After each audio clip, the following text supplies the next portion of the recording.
Hey everybody, it's Chevy else's auto. Hey, how about that? Went in the first time tonight. So I waited till 7:30 because the last couple of times it's been working. Tonight, boom, it did work surprisingly. Starting to wonder sometimes, but maybe it's back to working correctly. We'll see. But regardless, we got a great group on ready to go tonight. Mark's here, Big Job's here, Pete's on, Kevin L. Alan stopping by tonight. Alan, you're going to be very interested in new inventory tonight, as a matter of fact. Let's see. Kevin Brown made it. Jim's here. Neil's back. Glad you guys all made it. Hopefully I caught everybody. Ron made it back tonight. Ron, I got to call you back too. I got your message. Austin's here. So anyway, glad you guys all keep coming back. Enjoying the evening. We got a lot of cool stuff to talk about tonight. We're going to have a lot of fun. We're going to start it off with a Hudson badge and get things rolling. But it's been a crazy week, and new inventory is very interesting tonight. Found a couple of really cool ones tonight, or for tonight. Dad's here with us. So anyway, we'll go ahead and get ready to get started. But as always, before we get too deep into things, a little bit of housekeeping. Please double check your comment before you hit send. If autocorrect changes it to something that I can't understand, I will skip it. I try to catch most of them, but occasionally if it's something I can't understand, I just skip it and keep moving because we get a lot of things going on here. Eric made it tonight. If you're on the Nobody Show Facebook page, I cannot see those comments. This is a shared video from the Nobody Else's Auto page. You'll need to be on the Nobody Else's Auto page if you're on Facebook, or the Nobody Show YouTube channel if you want to comment, participate in the auctions, things like that. If you just want to hang out there and watch, you're perfectly fine. So Cream City Pete made it. Randy with the Nut Farm's back. Trolls, we do occasionally get trolls on here, like most lives do.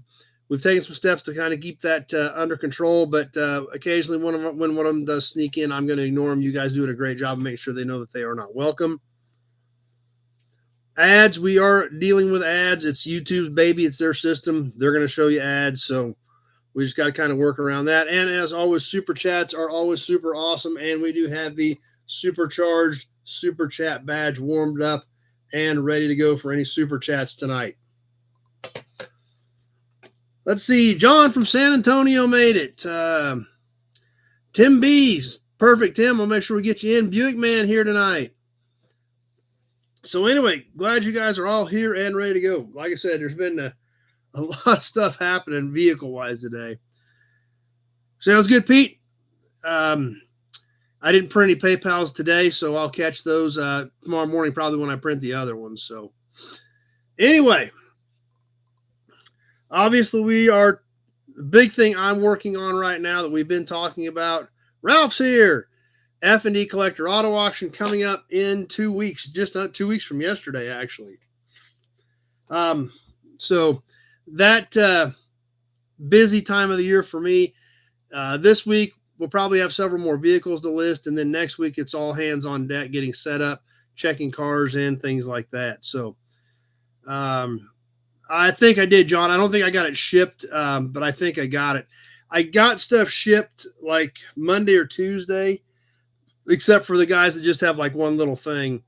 And then the end of the week got busy and I never got back to it. So I do have a few things hanging that will go out this week. But I did want to mention that to you guys as well. But obviously, like I said, there's a lot of things happening with the auction.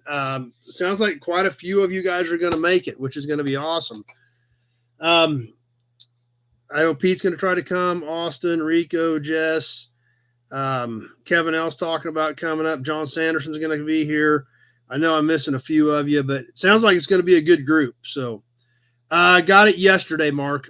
I did get it yesterday. I just opened it. It's laying down on the shipping bench. In fact, I didn't even have time to do anything with it. We ended up running after another car yesterday afternoon. So I opened it, left it on the shipping bench, and haven't gotten back to it. So God, the car guy stopping by, checking in. Charles is here with us. Charles will be at the auction bringing his coffee trailer out. Dennis Chapman here. Randy Weiniger made it back. Nate's here. Nate's coming up to the auction too. Nate usually makes it. So sounds like there's going to be a good crowd of nobodies at the auction. So, and I think it's going to be a lot of fun. And like I said, guys, I don't have a ton of time that weekend, so which is great. There's enough of you there. You guys all kind of hang out together because I get Chris and I are pretty busy trying to keep everything tied together to put on a good show on Saturday. So, but several things consigned this week, and then of course these last couple weeks we usually get a bunch. But some neat stuff coming up. 72 Caprice, those pictures should be up tomorrow. If you haven't checked out the website, FE, as in Frank Echo, classiccarauction.com. Keep an eye on that with what's coming up. That's where it's all going to go. That 71 Chevy C30 fire truck with 21,000 miles is up. The little funky little Rolls-Royce looking golf cart, that is up. So, yeah, you guys definitely want to check it out. But like I said, excited that for as many of you guys that think you're going to be able to make it, we're going to have a great group here. So hopefully that all works out for most of you, and we have a great group here ready to hang out. Austin, you bring your checkbook for that 71 C30.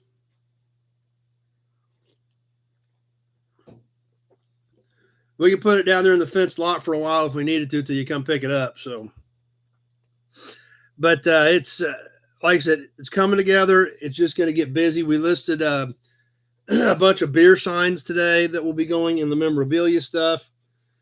So those should be popping up here soon. Hey, there's Bill Disc. But keep an eye on the website over the next couple weeks. Okay, so Austin's bringing his checkbook to buy the 71 C30, right? Right? Okay. Tony's here. But like I said, it's just going to get busier from here on out. The crazy part about it is a lot of people do. Oh, there's an 86 C10 that a guy sent me pictures of today that's going to get registered. Should be up here in the next couple of days. So, yeah, there's going to be a lot more stuff going on. It's going to be fun. And a lot of times, guys, we don't even know what's coming until this last week or two. There will be several cars listed over the next week or two that Chris or I don't even know about yet. They're just people that will call us here within the last few weeks and say, hey, can I get in? So Hubcap Dylan here. And the crawler. Oh, Austin wants to buy the crawler too. So 5 extra for the raffle. Okay, Mark, I'll keep an eye out for that. Buick Man, more car shows coming up. Yep, it's definitely that season. So, like I said, keep that in mind, guys. Can't wait to see how many of you can make it. And then we'll see who ends up taking something home. We may have to do a what the nobody's bought video if you guys end up buying a couple things. Who knows? We could do that too. But I know it's always a good time. The beer garden's fun. The barbecue is great. There's a ton of cool cars. There's going to be a great group of nobodies there. So, shaping up to be a good weekend. Looking forward to it, and appreciate all you guys that are going to try to make it out for it. Few other things that have been hanging. And if you guys look at the website, in fact, even if you look at it tonight, if you've got any questions, some of those vehicles I do know something about. If you do look at the website while we're on tonight, if you've got questions about something I listed, I might even be able to answer it and give you a little more a few more details on there. If there's something you might be interested in, or you may have a buddy who might be interested in it. So if you are flipping around tonight, bouncing back and forth, and you want to look at the website, if it's something I listed, I might be able to give you a little more insight into that particular vehicle, whether it's for you or for a friend. And like I've said before, we do have online bidding available through proxy bids. So even if you see something you think a buddy of yours might like, but they can't get out here, they can bid on it on proxy bids. So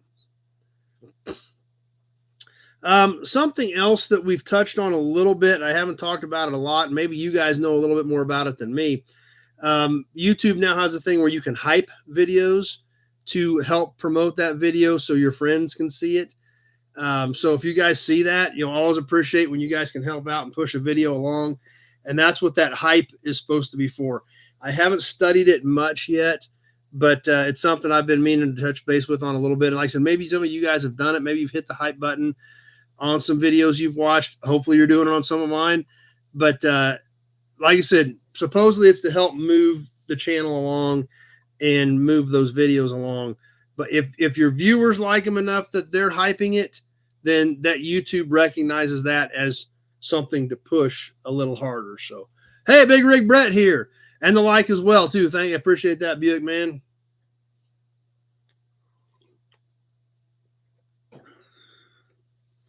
We did have another training class this week. Bill, Pete, and Eric and I all got together again this week, and we talked about how to look some stuff. What some of these books that we always see behind me in every video when we're in here. Well, we're glad you made it by for a bit, Brett. We touched on why some of these are here and how I use them, what they're good for, things like that. So we touched on some of that in this week's training episode. So if you guys are interested in exactly how I do and what I do things, be sure to join that group, jump in on those lives once you're a member of that. Whoa. Kevin L. hitting us with the first super chat of the night. Supercharged super chat. The 1935-36 Auburn Boattail Speedster original supercharged hood emblem always comes out for supercharged super chats. Thanks, Kevin L.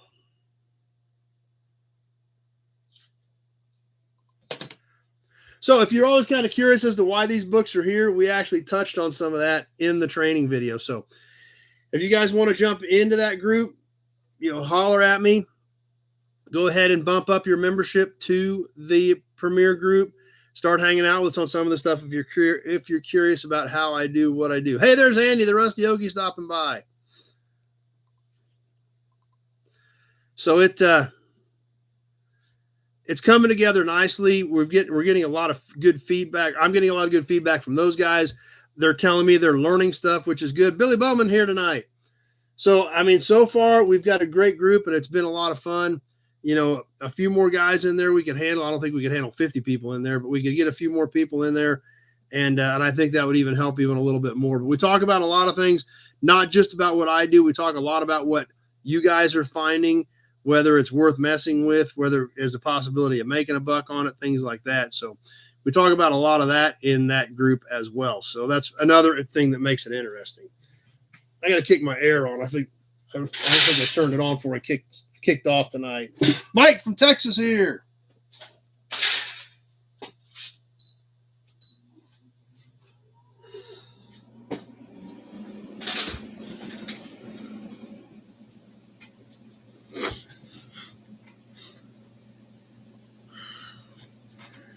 Something else that's probably coming up shortly after the collector auto auction. We're about due for another live from the yard.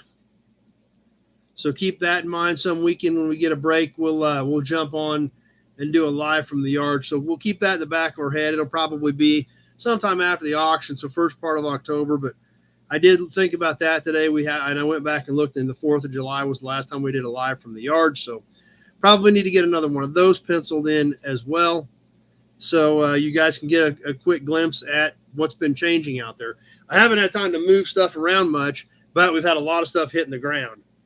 Yeah, Neil's ready now.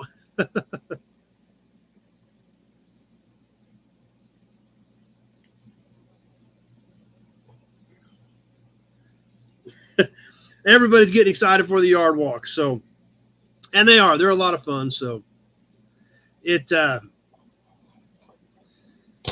everybody has a good time on those. We get to go wander around and check out some of that stuff. And like I said, there's been a lot of cool stuff hitting the ground that we haven't had time to do videos on yet. And there's a new inventory. Like I said, we got a couple of great ones this weekend. And actually, new inventories was about half the week. Went and looked at a bunch of cars Thursday. Was it Thursday? I didn't buy any cars yet. We're still dealing on some cars. I had to bring a load of parts home there. Went and looked at some stuff Friday. Bought 2 there. Brought one of those home Friday. Ended up buying a third car while we were there Friday. Had to go back and get it yesterday. Still have to go back and get the first one. The other one that I bought on the first batch on Friday. It's all kind of confusing, but it was good stuff. And then also, Pete's ready to go too. I got more license plates this week. There's a few of them right here, actually, fresh out of this batch. Don't even know what I've got. There are tons of new ones, brand new ones. And there's a lot of them. I'm guessing, just kind of looking at, counting some of the boxes up and seeing how many boxes were about like that. Perfect. Big job. Glad you got it. I'm estimating, I don't know, Mark. I think there was some in there now that you say that.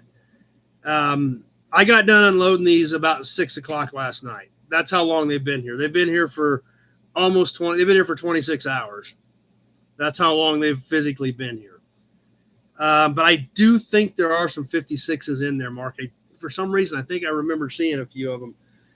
But the scope of this is a little bigger than what we're used to. Just on not really doing a count, just like knowing how many were in this box at this size and how many were in this box at this size. I think there's a couple thousand here.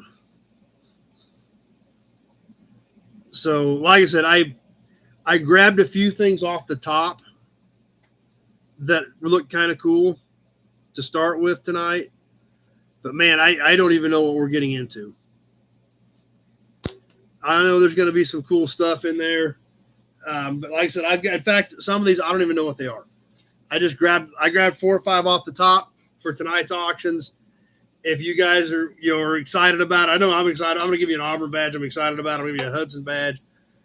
But yeah, there are a ton of plates. And I think right around that 2,000 number is probably fairly accurate. Like I said, I didn't count them all, but there's a bunch.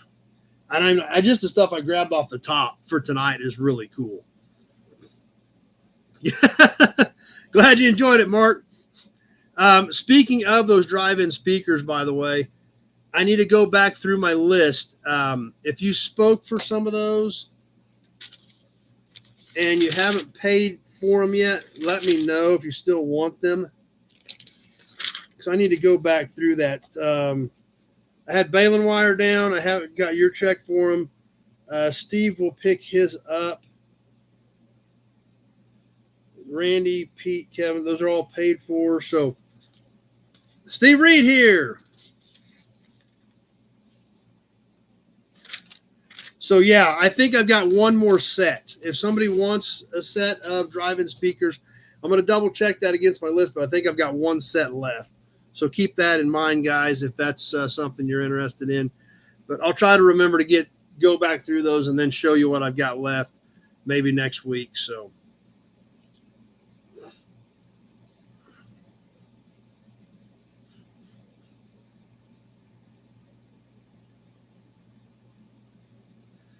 Anyway, like I said, new inventory. I think we'll just we'll roll right into new inventory right after this because, like I said, half my week was looking at cars. So we went and looked at a bunch Thursday, went and looked at several Friday, brought one home Friday, went back, got another one Saturday.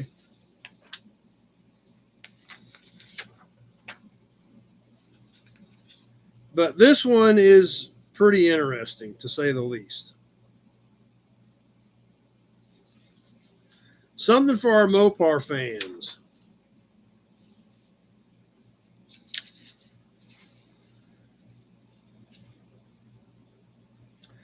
According to the fender tag, hey, JP made it tonight. You come to the auction, JP? I think you said you were going to try to make it up. We may have 8 or 10 nobodies there. Maybe 10 or 12 nobodies here. Who knows? We'll see how it all works.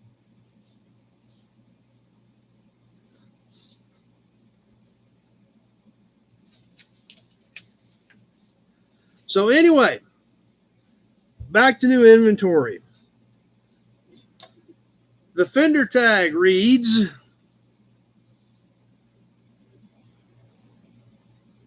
Music Master AM radio, tachometer, dual exhaust, chrome dual exhaust tips, left remote, right hand manual chrome mirrors, tinted glass, bucket seats, center fold down armrest, front disc brakes,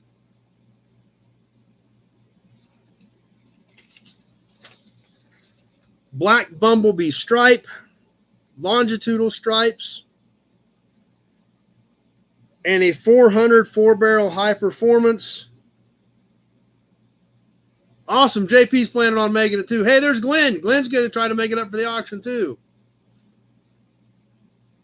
That's a possibility, Pete. Yeah, we should. That's a good idea. I mean, you can wear your shirts, obviously, but I don't know what if everybody has them, if everybody would bring them. But yeah, that's something we got to try to figure out. So what do you guys want to do to try to make sure everybody can identify each other at the auction? All right, Austin's definitely coming. Just depends on what he's taking home, right?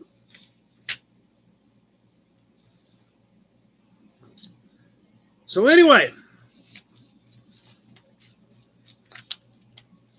400 4-barrel high performance and a pistol grip shifted manual 4-speed transmission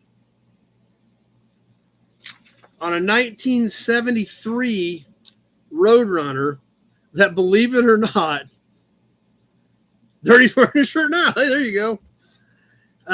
Was sold here new in Great Bend at Marmy's, like 7 or 8 blocks from where we're at. So that was a pretty cool car.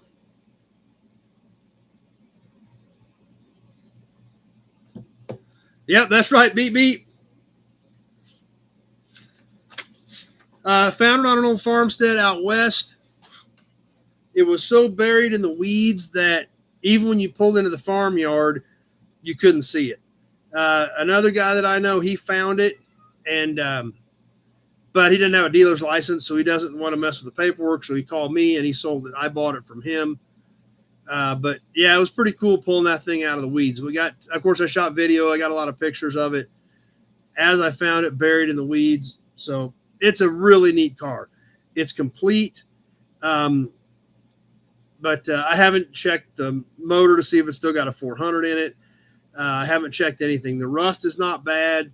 Floor pans look nice. Frame rails look nice. A little bit of rust, of course, in the lower rear quarters and things like that. But a pretty darn neat old car.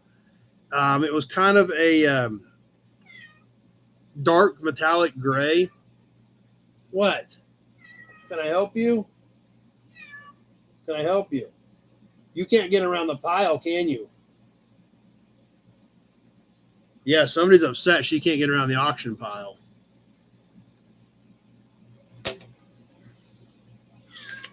So that one was pretty fun. And it's a super neat car.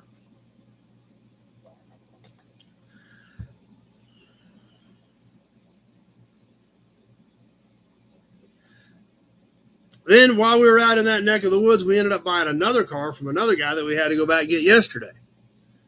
It is just a 4-door, but 4-doors aren't always bad when they're suicide doors. There you go, Neil.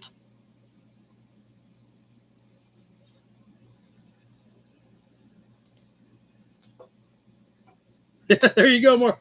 We'll get started here whenever you guys are ready. If you want to do some auction stuff, we can sure do her. But suicide doors look pretty darn cool when they're on a 51 Merc. And it's a complete car, too. Couple pieces of trim missing, but other than that, it's pretty much a complete 51 Merc. So, not a bad weekend plus a teeny bit of license plates as well. So, it was a pretty fun weekend dragging in stuff like that.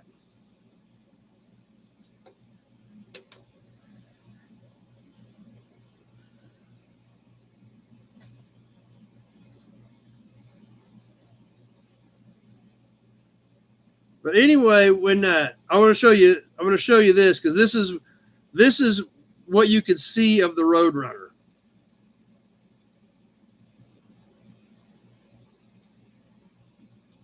So it was slightly grown up.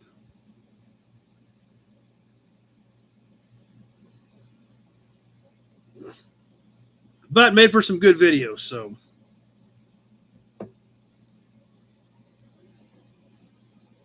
There's a lot of weeds around it.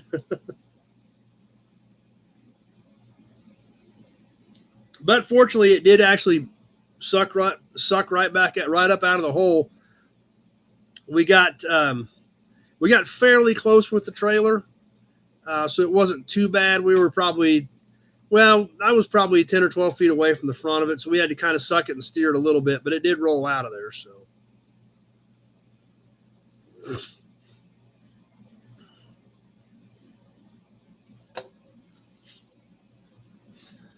But anyway, anybody want to see some of those license plates that I just got? Anybody want to add a few of them to your collection?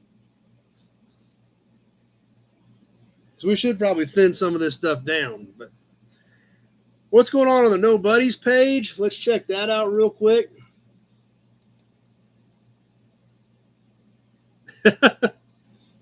Okay.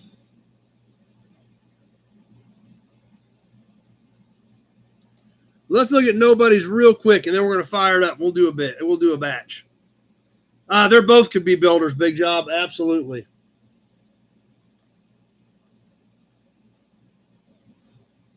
'69 RS SS, John's car. Randy, swap meet in Ohio. That's cool stuff.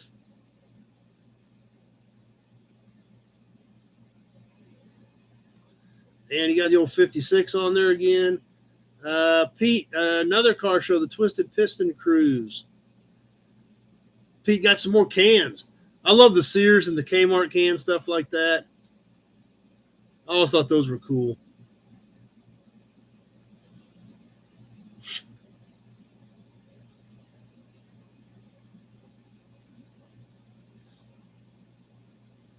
Buick man at another car show. Bradshaw at a motorcycle swap meet. So a lot of cool stuff on here. Weston, Kyle. That Mert cop car is pretty neat, Kevin posted.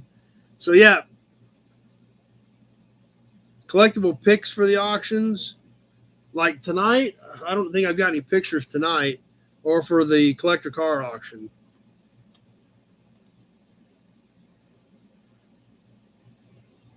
Alan's here. Alex here. Or Alan, you're over there now, Alan. What are you doing? I'm getting confused. Alec is over here on Facebook. Alan's everywhere, apparently.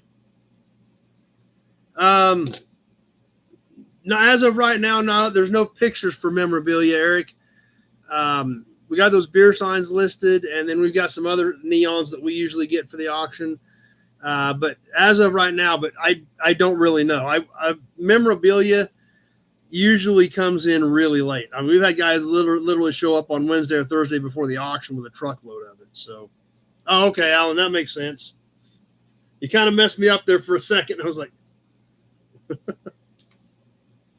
all right, let's fire up the auction pad here for a bit. We'll start off with a couple of these license plates that literally I grabbed off the top of the boxes that have been here for 26 hours. As always, we will go 90 seconds. I will tell you when 30 seconds has passed. I'll tell you when a minute has passed. And then at the end, whatever high bid I see on my end at the 90-second mark will be declared the winner. This is all small stuff, so shipping will be included in the 48 states. If you're a non-U.S. buyer, you are welcome to play. However, you will have to get me paid in U.S. funds, and you'll be responsible for shipping outside of the U.S. This thing kind of feeds itself, so if we spend a small fortune shipping a few packages out of the country, then it kind of screws it up for everybody else. But as always, check money order, Western Union, PayPal, friends and family for payment. If you have any questions, you can always call me. My number is in the description part of these videos. If you're not sure about what to do, you can always call me tomorrow. If something pops up you want to bid on, go ahead, bid on it. And if you get it, call me tomorrow and say, what do I do? And I can walk you through whatever you need to do. So we'll go ahead and start off with a few of these license plates that literally have been here for 26 hours.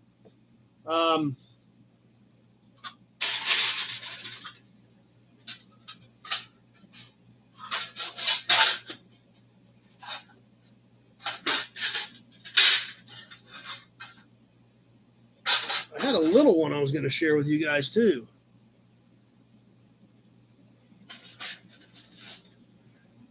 Where did that go?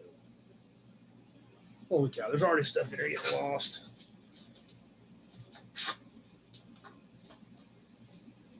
I think I left it outside. Let me go grab it. I think it's out in the shop. I agree, Kitty.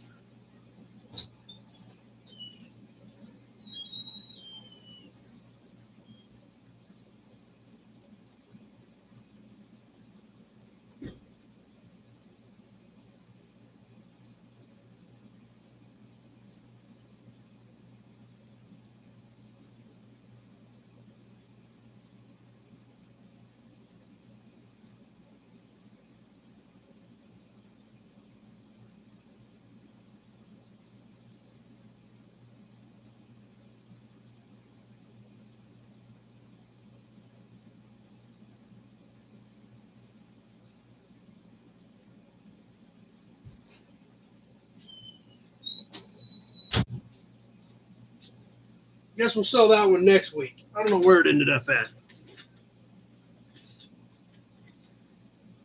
Let's start with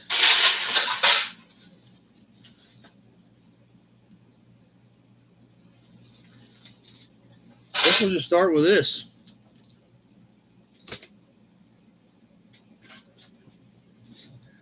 Like I said, there's a lot of these that are new. I just grabbed this one off the top. You're going to see it as I see it. How about that?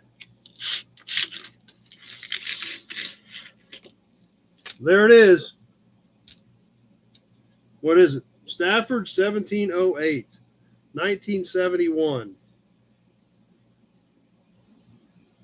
Like I said, there's a lot of new ones in here. I think we're going to have new sets. I think we're going to have new consecutive numbers. I think we're going to have a lot of cool stuff in here. Like I said, I grabbed a few to start with. Eric at 20. Still in the envelope. Let's get this thing on the timer. Glenn at 30.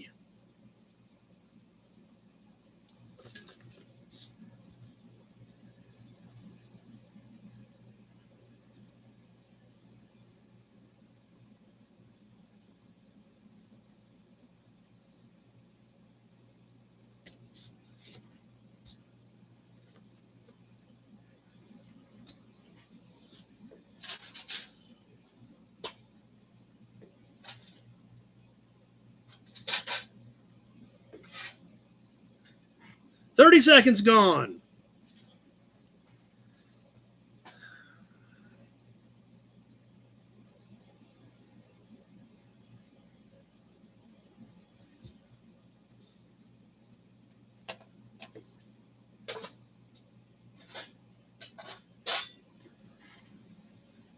Coming up on the 1 minute mark. You all right there, John?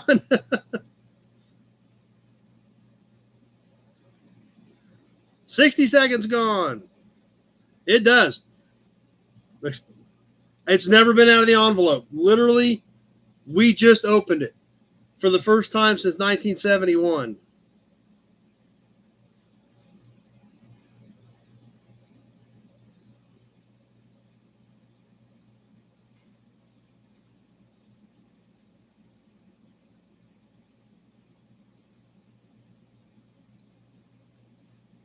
And that'll do it. Glenn at 30.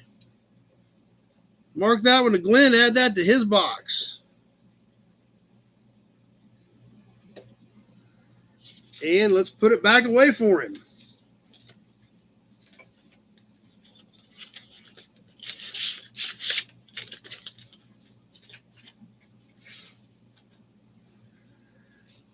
This next one's kind of cool as well. Like I said, this one's banged up a little bit. It's been up, but it's got great color, and it's a two-piecer. Check this one out, guys. 1959 farm. It's a truck tag with a farm. Wake Up's, yes. Yeah, it's fine if you want to bid Wake Up. Check, money order, PayPal, friends and family, Western Union. And you can always call me later, too, if you had any questions. But, yeah, anybody can play. And if you want to throw a bid in and you're still not sure what to do, go ahead and then just call me tomorrow. We'll figure it out. No big deal. Guys, this is super cool, though. 2 tags, 1 money, 1959 truck plate with a farm tag. Now, this one's had a little rougher life. It was used. It says the wheat state above that, but this was actually bolted to the bottom of it off of an old farm truck. It's got some surface rust, some chipping. It's been up a little bit. But this one, I mean, this one's got a story to tell from being out on the farm. This is real deal, not one that somebody just found a couple tags from that had the same colors. This is how it came. This is how I found it. Been this way probably since 1959 when it was out on a western Kansas farmstead. Or actually kind of central, Rush County, not too far too west, more central. So anyway, 2-for-1 deal. You're going to get both of them. These are both actual stamped steel regular metal plates. Ron at 20 from 1959. So kind of a neat piece. Like I said, guys, I don't know what we're going to get into on these plates. I'm just showing you guys a few things off the top.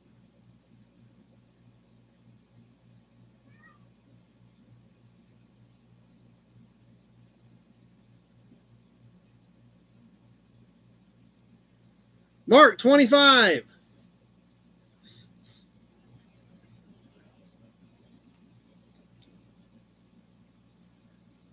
$30 seconds gone.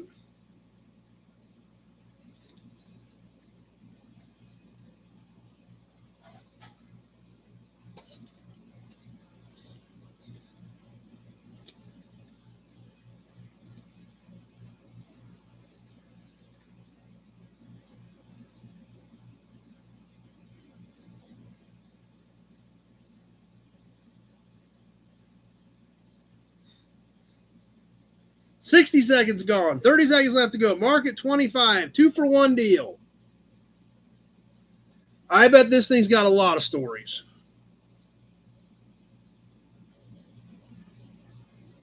Exactly, John. Just what everybody's thinking about what this thing went through. You know, imagine what it was like trying to farm in 1959. Mark at 25. We're coming out of the end. And that'll do it. Mark at 25.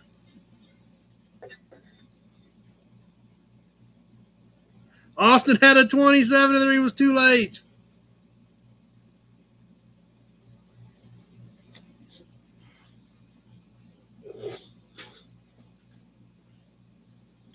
All right, we'll catch one more plate and then we'll save. I got a few more we'll save for a little bit later, but we'll get started.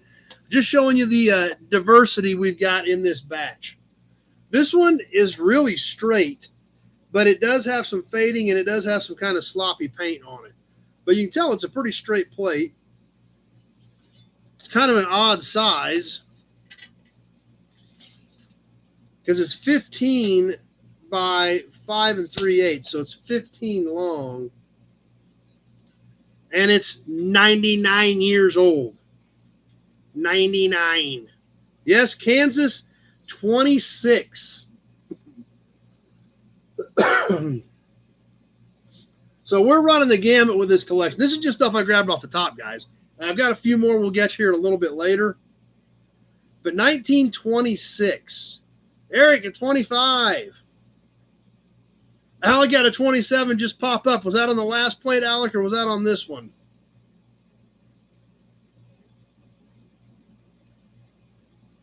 See where Alec's at. Is that on this one or the other one, Alec? Because that was, I don't know if that was a late bid that was hung up or an immediate bid on this one.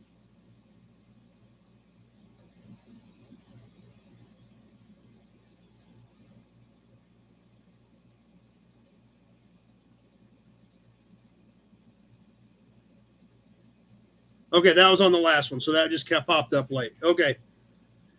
All right. Eric at 25 on the 1926 plate, and we're off and running.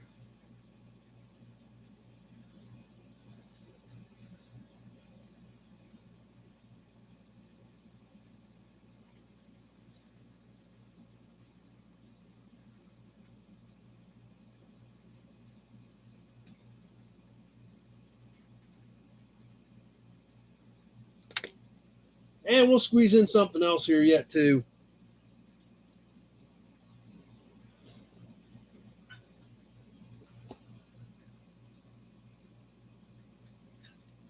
Just past that 30-second mark. Eric at 25.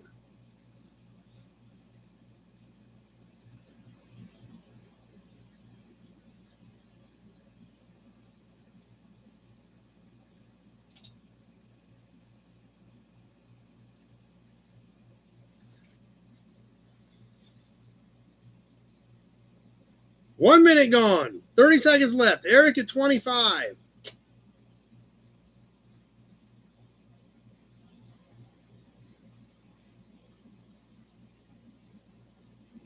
You're right, Guile. It does end in 26. Ron, 31. Coming down to the end, I've got Ron at 31.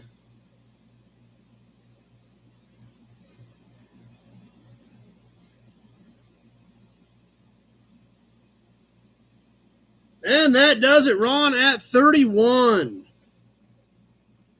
There's Eric's 32. That's what I figured. I figured there was something else coming. It just didn't make it.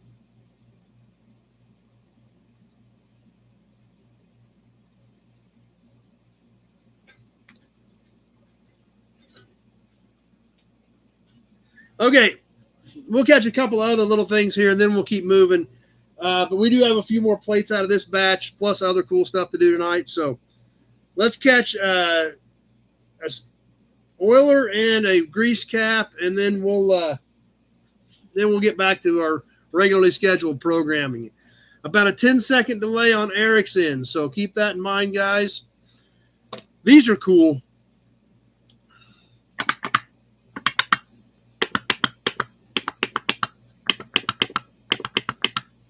Right, oil can. Yeah, we've seen them before. They're kind of neat. This one's really neat because this is an original Ford oiler with the spout.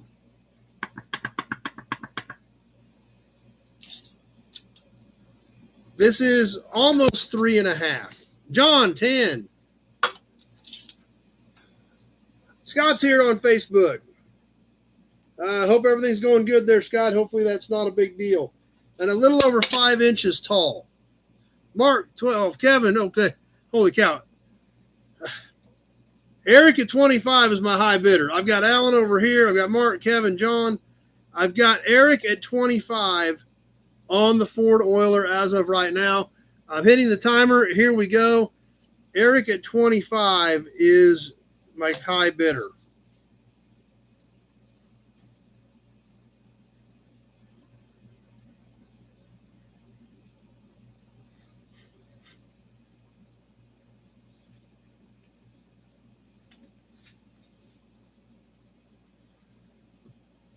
And now everybody's waiting until the end.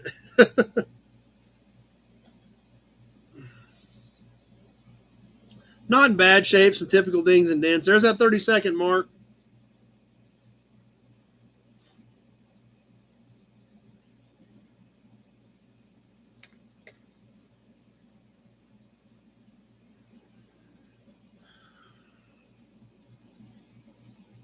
That's right, Dirty. You're exactly right.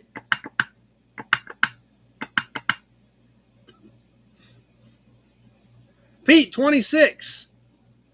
1 minute gone. 30 seconds left to go.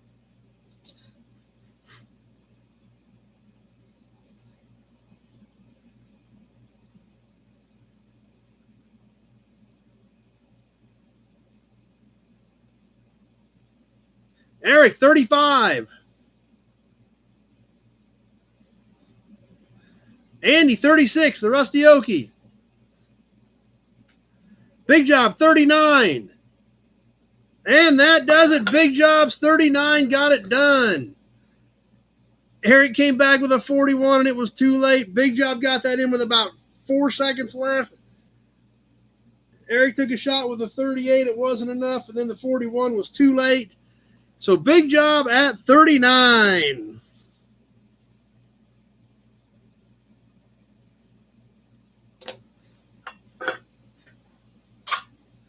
Let's catch one grease cap real quick, and then we're going to move on, catch a few other things, and we'll catch a few more of these license plates. I got a lot of license plates now. I need to move some of these to you guys. Let's catch a grease cap. We all love grease caps, right? This is a pretty good one. It's, of course, these all have dings and dents, but obviously we want what we're worried about, making sure that name of that car is nice and clear. This one from our friends at Nash. Great looking grease cap. It looks like these probably would have been black in the background on these. Obviously the Nash is nice and clear. dings and dents around the edge where the hex was, where these were grabbed to screw on or screw off. Internal threads, we can see the Nash clearly cast into the back side of it as well. So obviously not in too bad a shape considering, looking at this stuff that's 100 years old. But a great look. Yeah, I'd say it's 20s, John. This is a smaller one.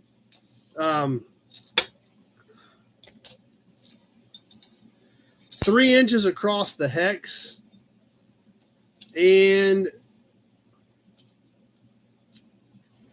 about 2 5/8 inside the inside diameter on the back. So this is a little smaller one. If I was to guess, I would guess this is mid-20s, maybe late 20s, but somewhere right in that 100-year-old era. John, starting us off at 10. Let's get her on the timer and get going. And let's add this Nash grease cap to somebody else's collection.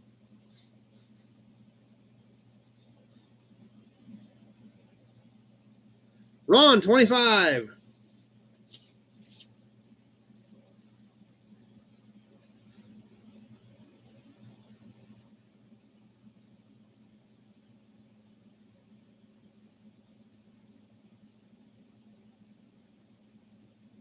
$30 seconds gone.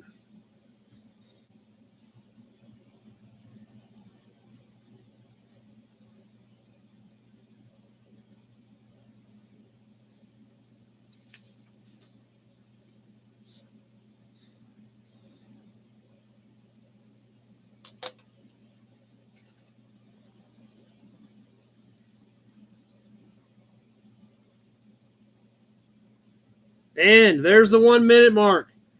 30 seconds left to go.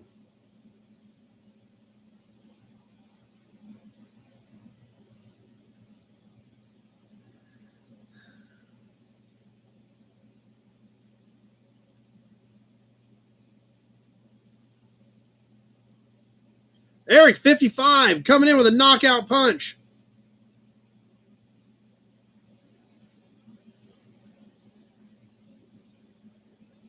And that does it. Yep. I think everybody saw that and nobody even bothered to hit enter. Yep. I think when you did that, Eric, I think everybody that was getting ready to hit send just gave up.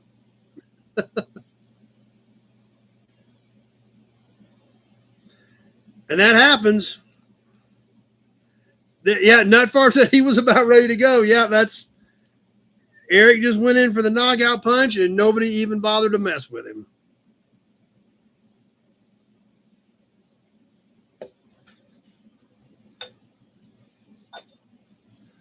But that happens. It's exactly what you did, Eric. Just like Nut Farm said, he was about ready to go and realized there was no point in it.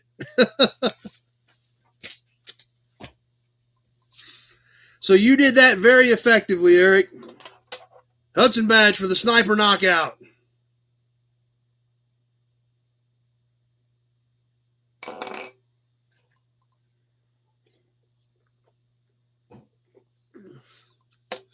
And speaking of grease caps, how about we just catch a grease cap out of my collection?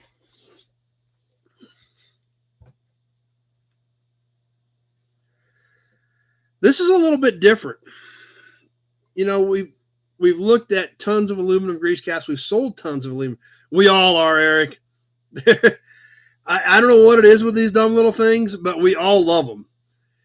I think the thing about grease caps is they're like the little badges. We love the little badges. Back in the teens and the 20s, there were so many car manufacturers, like 2,500 car manufacturers in the United States.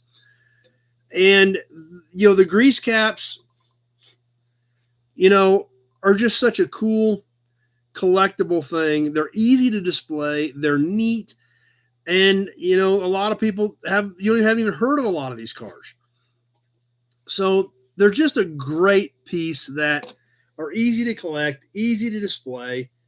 And it's not, granted some of these, 30, 40, 50, 60 bucks, but, for what a porcelain sign costs anymore, a basic small pump plate's $200 or $300 on up. And some of the rare pump plates are $600 or $800. Oh, those are great. Those Willis Knight, those are great caps too, Eric. And I think that's the appeal and the attraction. Not addicted to the paraffin smell. That doesn't do it for me. It's more the history, but hey, it's to each your own. If that works for you, Nut Farm, hey, go for it, buddy. But to me, it's the history. It's learning about these different vehicles. You know, and so many of these manufacturers, there may not even be vehicles that survive of them, but you can still find grease caps because the axles were utilized under a wagon or something over the years.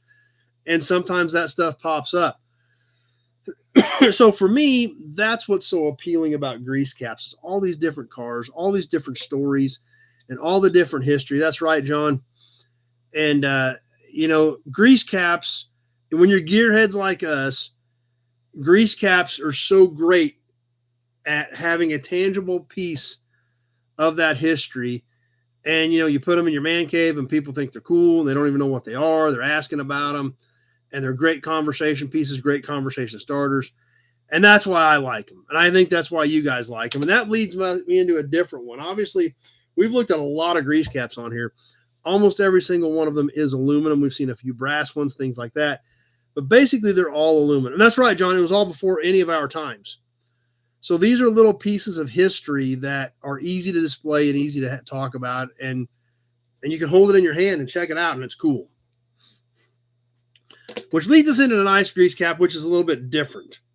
And I don't know why they did this one.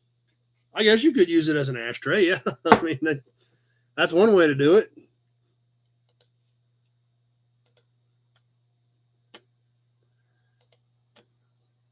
Hey, Leo stopping by tonight. Glad you made it, Leo.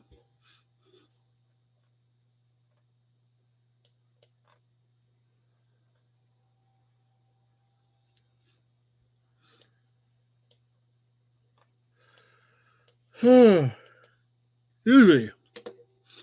Tonight's grease cap is actually, this is one out of my collection, cast iron.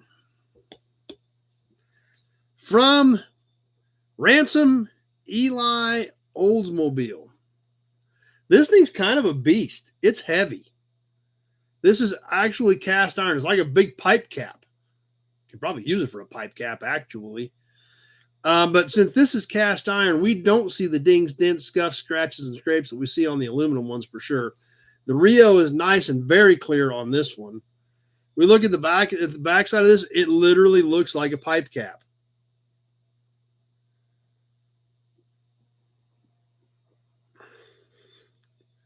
And it's pretty heavy. Yeah, it is. It is a killer piece. Wake up. Yeah, it's pretty, like I said, it's different. Across the back, on the threaded end, it's about 3 inches in diameter. It would be extra postage for this thing. Made to last, and it did. That's exactly right. Across the hex on this one, yeah, you hear that?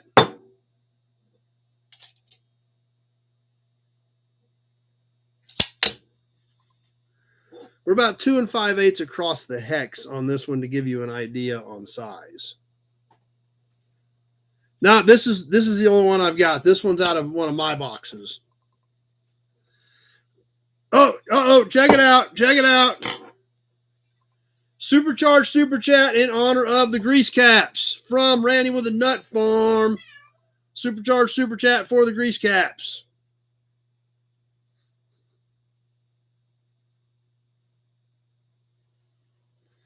Thanks, Nut Farm. Appreciate it. But yeah, this thing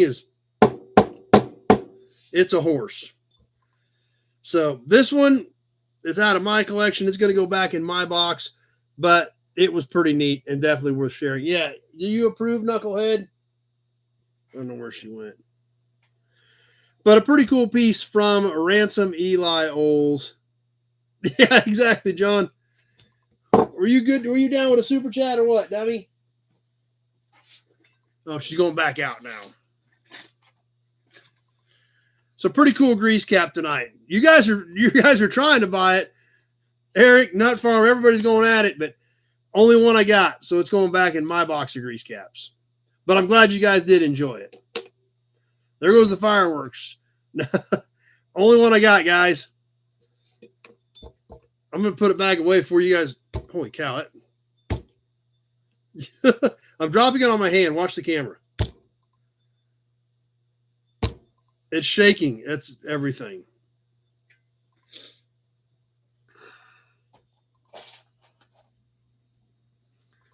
Not appreciate the offers, guys, but I don't have one, so that's going back to my box. Hey, there's Bradshaw. Let's get another Hudson badge worked in here.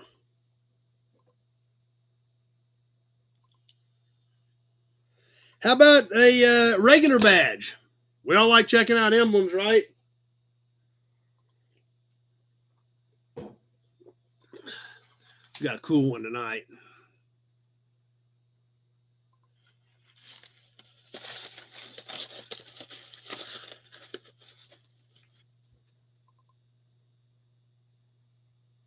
It's always fun when they come out of the box, isn't it?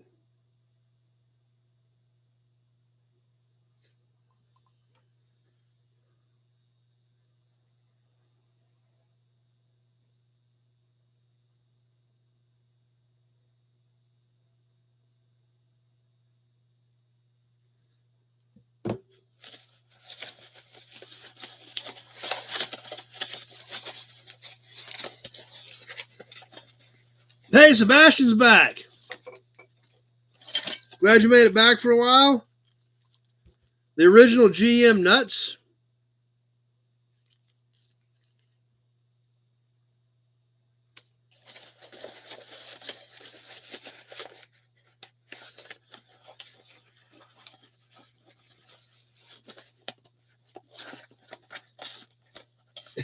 Just what y'all's want, that's right.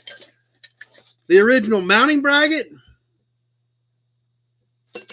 And of course, we'll get to it.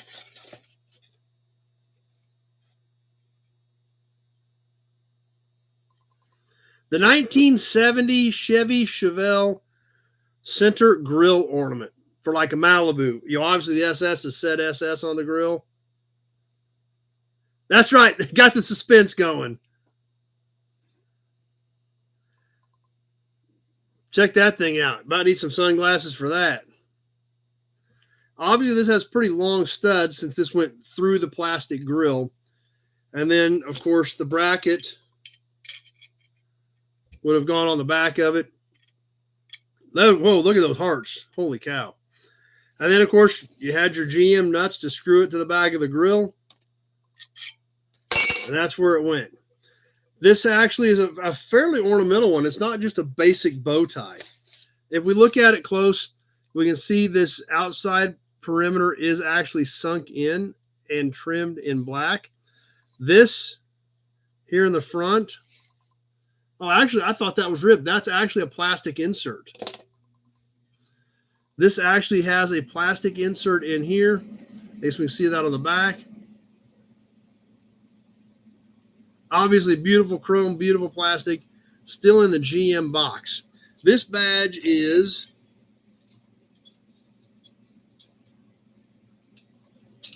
right at 6 inches long. To give you an idea, 6 inches tip to tip. No, this is 70 Chevelle.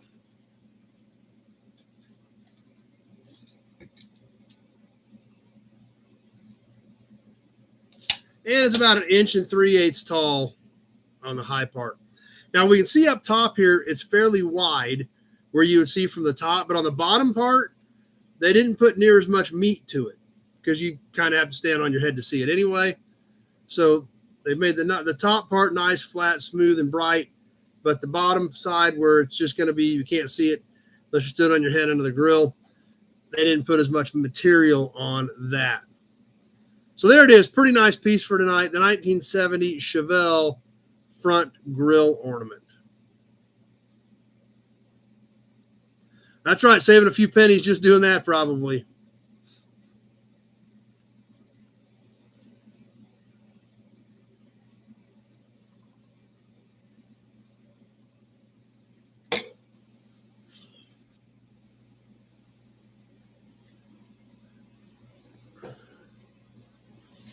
So the box is pretty tough. The box is almost falling apart, but it's still here. I was really surprised for as bad as the box is. that it still had the packet in it with the nuts. I figured that would have fallen out at some point in time over the last 50 years, but it's still here. Mounting bracket, and of course, back in its box until it finds its home on a car or in somebody's man cave, the 1970 Chevelle bow tie grill, front grill badge.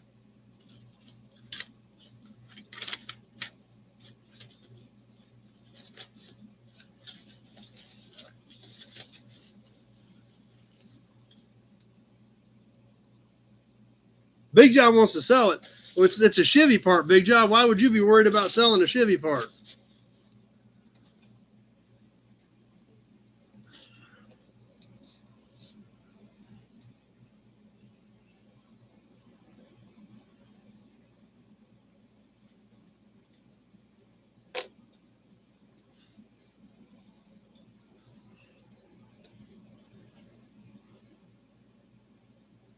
Because it's cool. So are promos.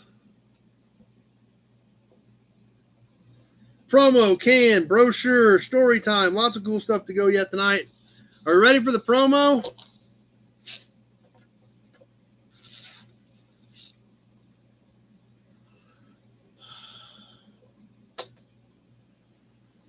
Another one out of the big Chevrolet collection.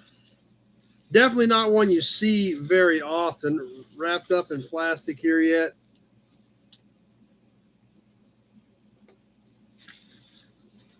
On kind of a silvery blue, and this was one of the promos that is painted because it is a different color than the plastic that it was molded in.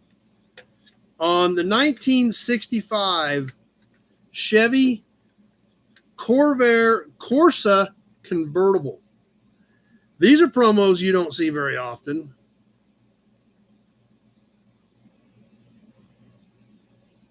Once again, like all these Chevy promos, condition is second to none. These were in the Chevrolet dealer's house. The ones they liked every year, they took home, put on the shelf. And these never moved until the auction a year ago when we got them. Now you can see this has a gray interior. I think you guys will be able to make out the color difference. And kind of a silvery blue body. So you can kind of see the contrast right here between the two colors.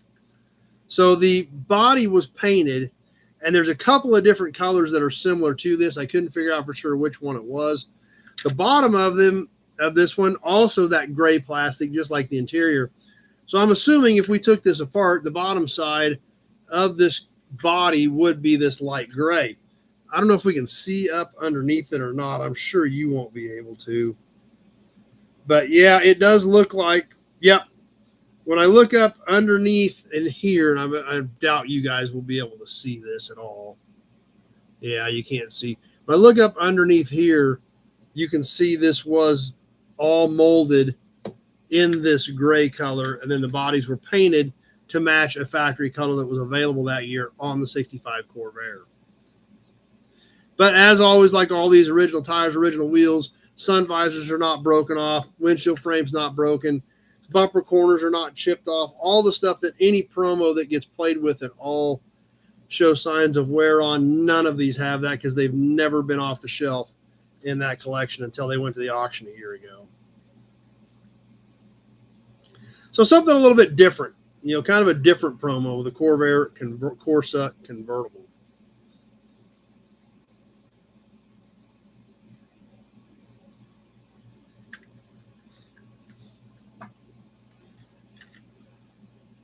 And actually something I didn't really pay that close of attention to. We look at the bottoms of these all the time, but this is a Corvair. So it's not a typical configuration. And yes, this piece of injection molded plastic, we look back here, it actually does have the engine in the rear, and it is made to look just like it should look.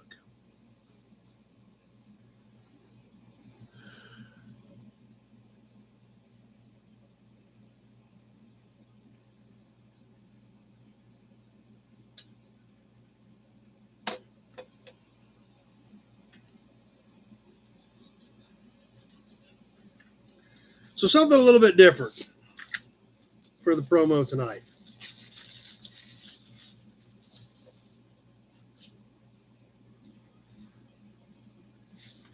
let's touch base on the raffle real quick. Obviously, this month we're giving away the little stubby Tonka tow truck from the early 1950s. Some of you guys looked it up. We're hitting a 52, 53 era last week, which I would say is probably pretty close. The chain and hook have been replaced. The rest of this thing looks all original to me. Original decals, original paint. You could very well be right, John. So, yeah, original tires, original wheels. Like I said, this one's been laying around the shop for about 3 months trying to decide what to do with it. Because I really didn't know if I wanted to get rid of it, but we've already done it. We've already put it out there. So it's going away here in a couple of weeks to somebody else's collection. I've got most of last month's shipped. There are a couple of addresses I'm waiting on the GMC badges that were donated back for the raffle. So I don't have addresses on those. But anyway, who is in as of right now? Who is in the big Buick oil can for the raffle this month?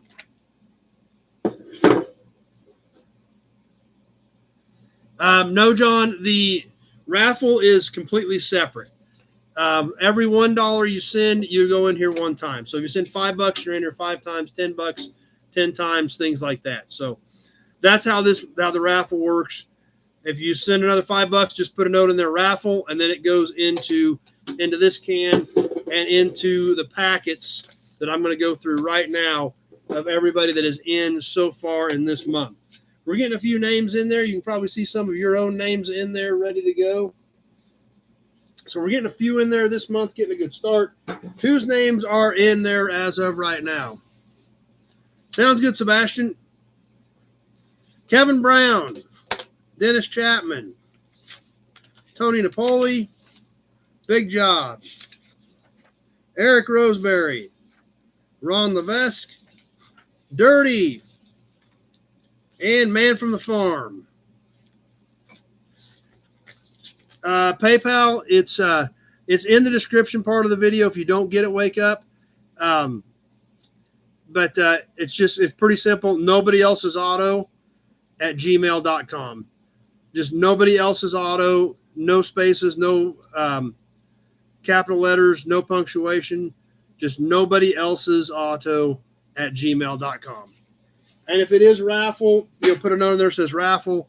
A lot of guys will send you, if they bought 1 or 2 things on the auction, they'll say, auction items this much, raffle $5 or $10, things like that, so that I know where to differentiate things, as well as the Pioneer Village donations that you guys have started sending in. So we're gathering up money for them next year to continue our car sponsorships and their Adopt a Vehicle program.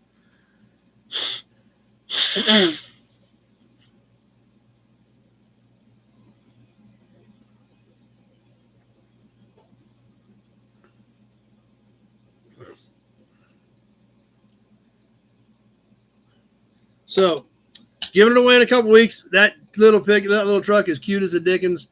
Like I said, I was really debating about what to do with it, but it's too late now. It's going to somebody else here in a few short weeks. So,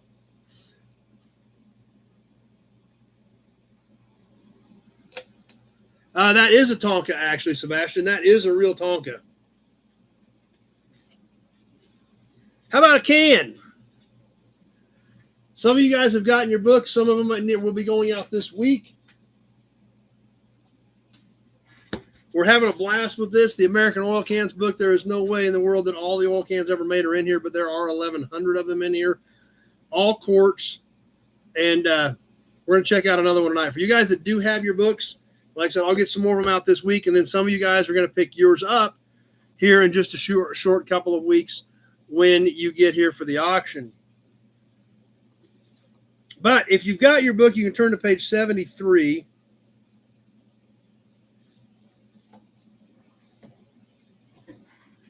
And it's kind of crazy to think that these are starting to get old now. But any of these, anything that's around court is almost a thing of the past. We're going to look at can number 802 tonight. Phillips 66 Aviation Motor Oil. It is a composite can. So, basically cardboard from the 80s. And, like I said, guys, this book is 20 years old, so the values mean absolutely nothing in here. But what we're looking for is some of the information. Like, we know that this is 80s era based on what the book tells us. These are not bad-looking cans. And a lot of people over the years have shunned composite cans. I don't have a problem with composite cans. These cans actually are going to be harder to find than the metal ones because I've actually seen these. If these are not properly stored, these will just crumble. The whole can will just crumble. This being 80s, this can is at least 40 years old. And this one's actually new old stock. And you're right, John, they display just as good as the other ones. I love aviation cans. Of course, I like airplanes. So I love the aviation cans. This one has the V, and this is kind of funky when you look at this. The V comes up and around and then goes to a point in the back and then comes on back around.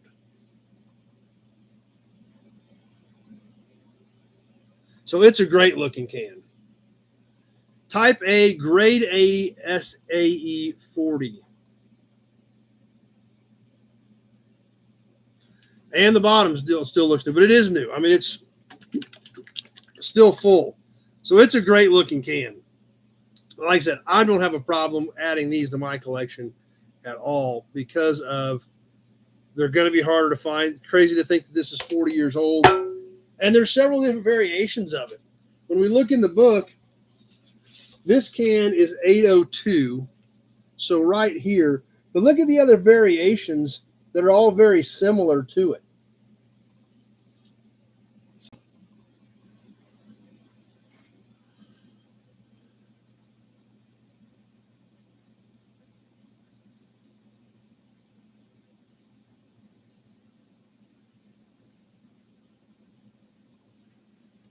So a lot of different things out there and different styles, different eras. And you're right, Sebastian, a little bit different on the blue. But that's what's so cool about cans is but you got to remember, even this can in the 80s, there was no internet. You didn't text your buddy and see what kind of oil he was using. You had to have something that was nice, attractive, good colors, something to catch somebody's eye. If this was a brown can with white letters on it and said oil, nobody would care.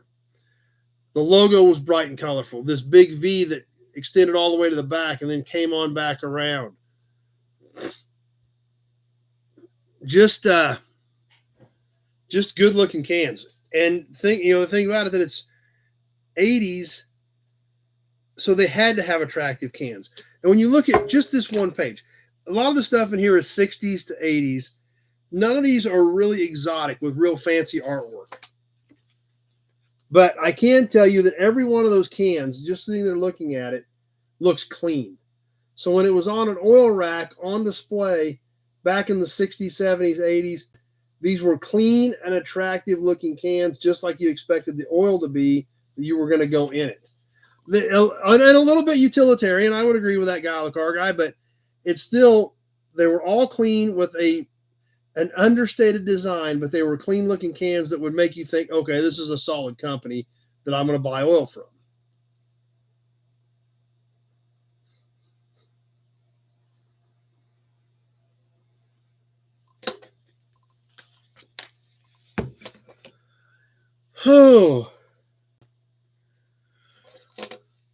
Oh, excuse me.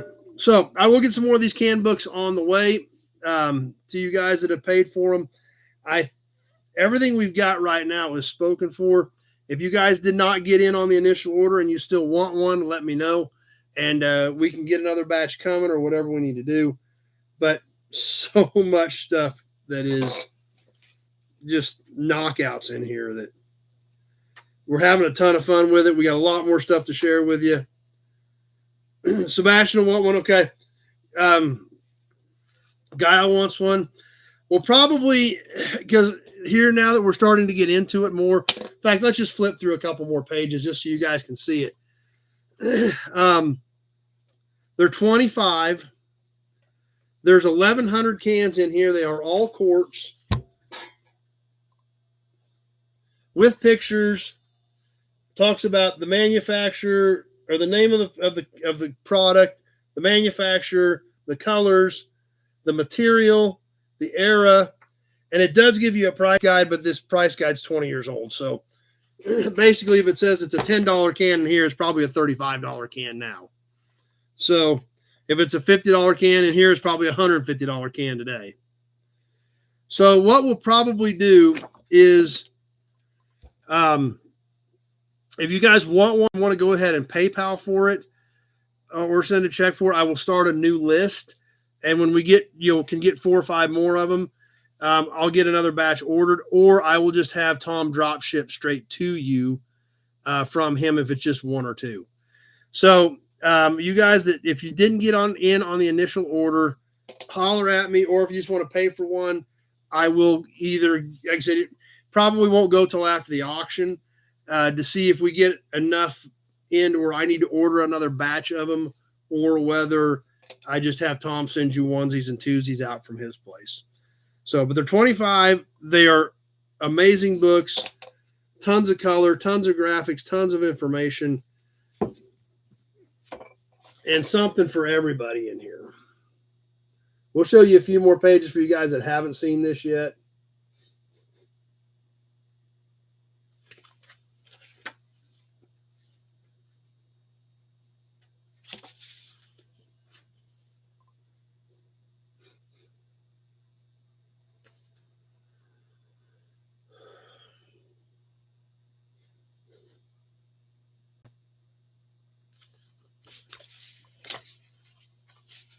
So yeah, there's a lot of great stuff in here.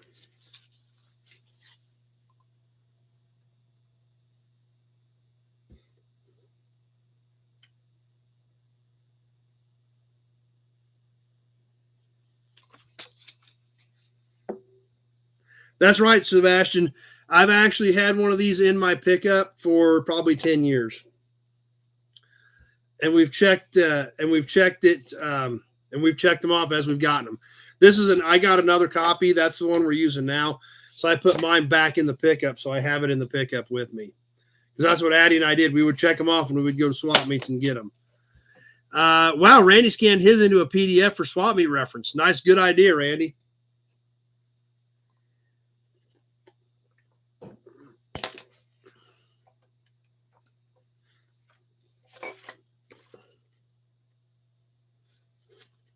So just showing a few more pages for the guys that weren't with us a few weeks ago when we first started on it.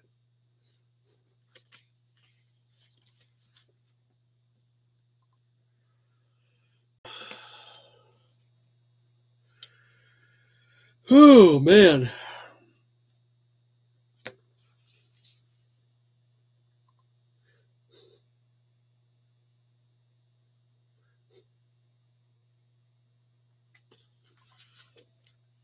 So anyway, like I said, cool stuff in here. Definitely excited about it. Glad you guys are excited about it. Can't wait to get these into some more of your guys' hands for your own collections.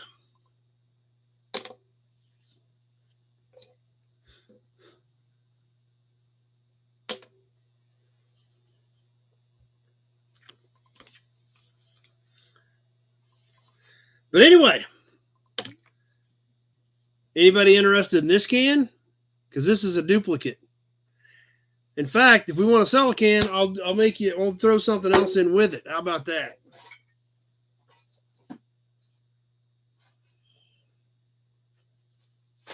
Randy at 30. I've got another Phillips can. It's banged up a little bit, but it's got the same stripe on it. So you're going to get a 2-for-1 deal. Randy at 30. This is actually a metal can, but it's kind of banged up, so I'm going to throw it in on the Phillips stop leak to go with this one. This is a smaller can, but I figured we'd do a pair. How about that? How about a pair? These are full. These are both new old stock, so I will have to drain them if they ship. If they're local pickup, I'll add them to your guys' box. If they ship, I've got to drain them.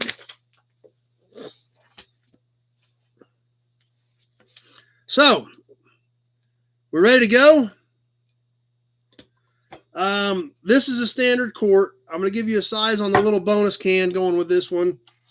The little bonus can is 4 3/4 by 2 5/8. 4 3/4, 2 5/8. Has a pop top on it. When was the last time you've seen one of those on your oil additive can? I will drain it from the bottom. I'll leave the pop top intact. For the cooling system stop leak and the aviation motor oil. All right, Randy at 30. Let's get this thing on the timer and away we go.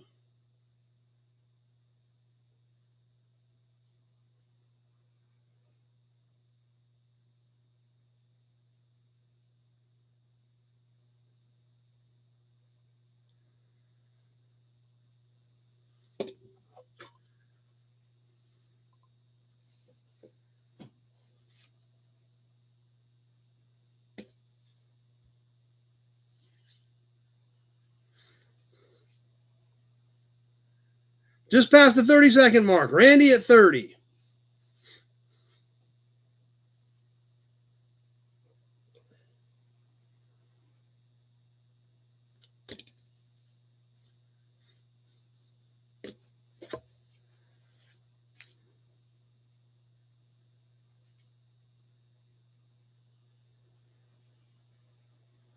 Coming on the 1 minute mark. Still Randy. 1 minute gone. 30 seconds left to go. 2 for 1 deal. Randy at 30.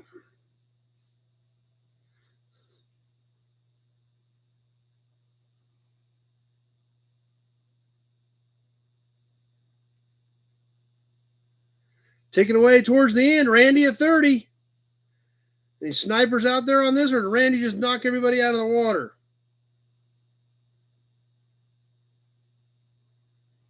And that did it. Randy got her done.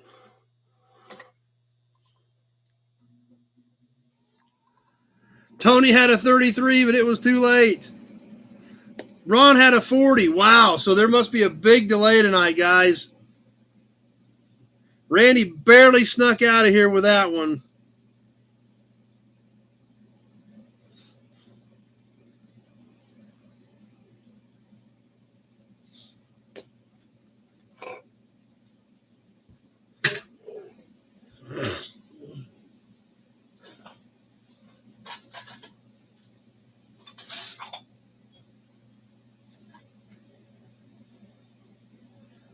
I know, John. You're exactly right.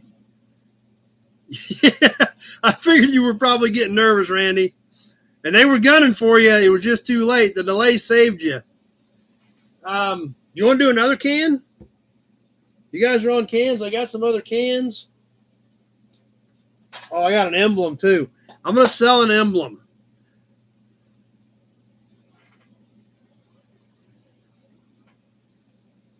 Yay for cans.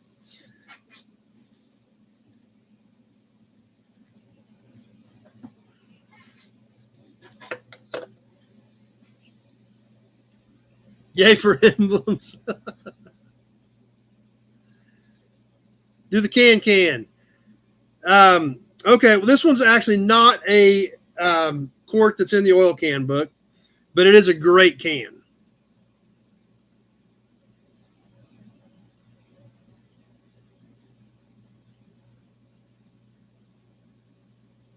I think this is early 50s.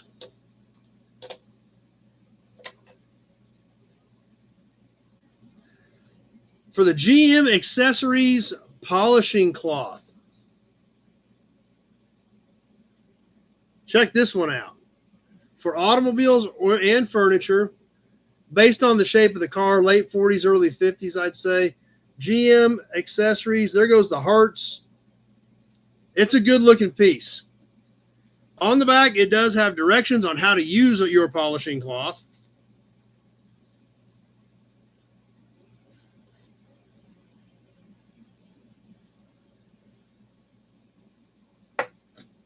And inside, you still have your polishing cloth.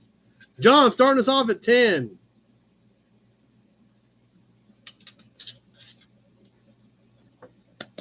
So, it does have some paint loss here on the front where it was rubbed against something.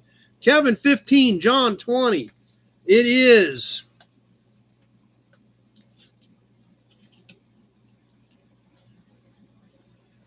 about 5 1/4 high. You guys can see that. And about 3 5/8 across here.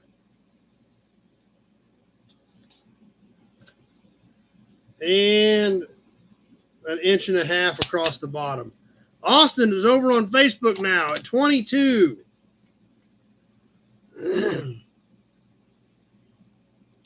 Okay, we got Austin at 22, and here we go.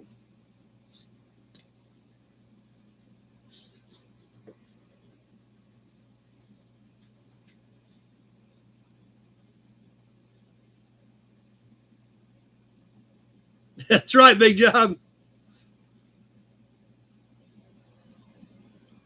Good point, Pete.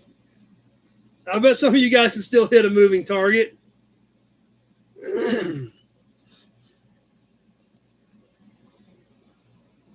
30 seconds gone. Austin at 22.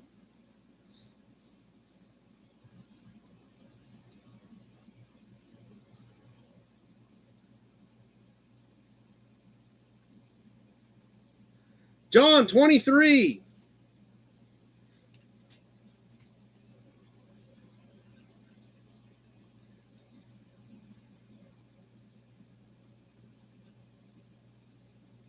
One minute gone. 30 seconds left to go. I bet there's at least 1 or 2 snipers out there for this. Unless somebody's going to take a knockout punch. Ron, 25. Austin, 25. I had Ron on YouTube first. I've got it hung up at 25, but I bet that ain't going to do it. We got a little bit of time left. Tony at 26. Randy scared. I agree. Tony at 26. We got a few seconds left to go. Austin 27, and that did it. I got Austin's 27. Then it timed out, and then I had Kevin L at 30. I had Austin at 27. As the timer ran out, Kevin L had him beat, but it was at about 1:32, so it was too late.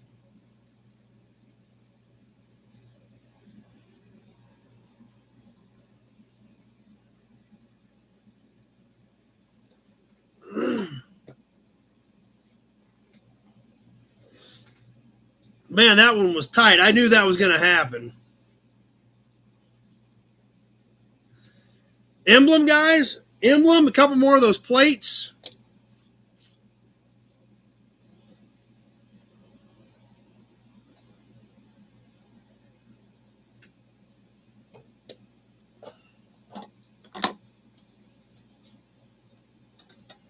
Emblem.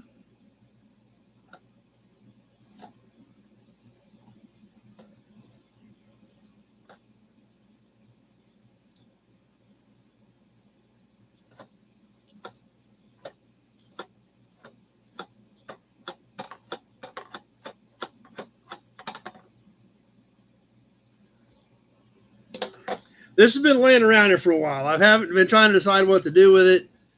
I finally just figured I'm going to grab it and I'm going to sell it to one of you guys. I like it, but I haven't done anything with it.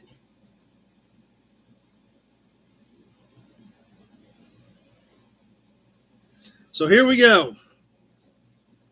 For the year 1967, the rear quarter emblem for a 67 Impala. Brand new. Still in the box. Yeah, I was trying to hypnotize you guys into spending more money. 10 1/8 long. 10 1/8 inches long. This is a single. It is in the GM box. Kevin L at 25. And here we go. We are live. Kevin L starting us at 25.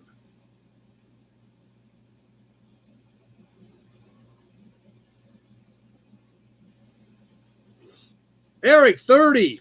Yeah, and you get the box with it, so.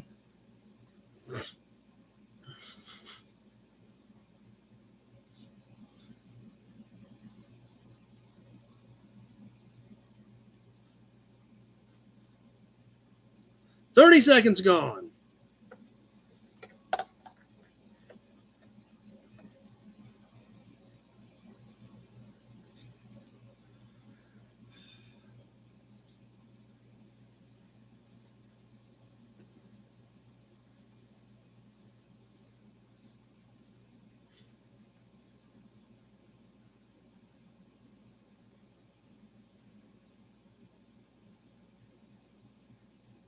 One minute gone. 30 seconds left to go. Eric at 30.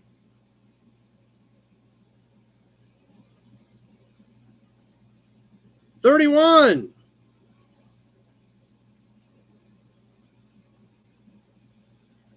We're ticking away. Coming along here. John at 31.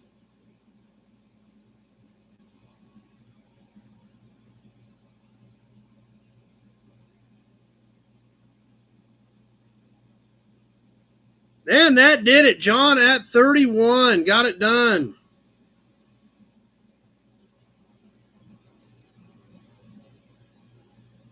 There's Eric's 32.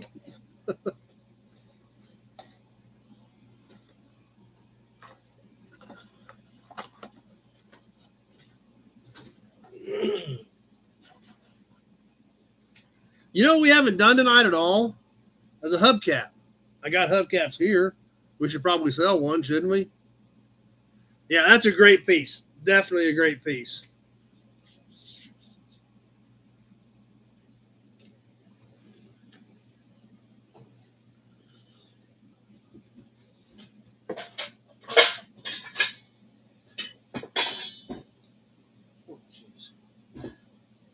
All right, this is the one on the top. We'll do it.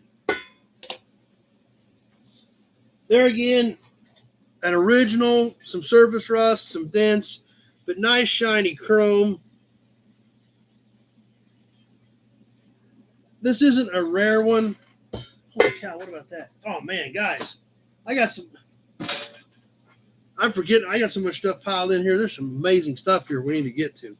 We'll see. We may sell a couple more extra pieces tonight. This isn't a rare one, but it's just a nice original type patina look. You're going to need some sunglasses because this baby is bright. 4950 era Ford car. The Ford is stamped in here. It has a little bullet right in the middle. These weren't the fanciest caps out there. You can see a little surface rust. You can see the dents in it. Backside just has a little surface rust. We do need an all-night auction to clean some of this stuff out. So we may do a few extras tonight. We'll see how you guys hang in there. But if the crowd stays into it, we can sure do a few extras.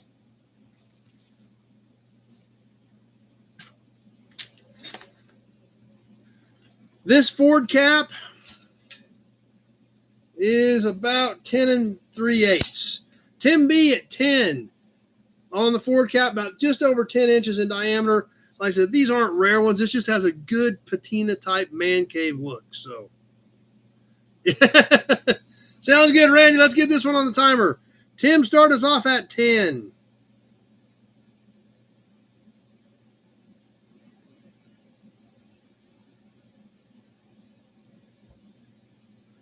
Uh-oh.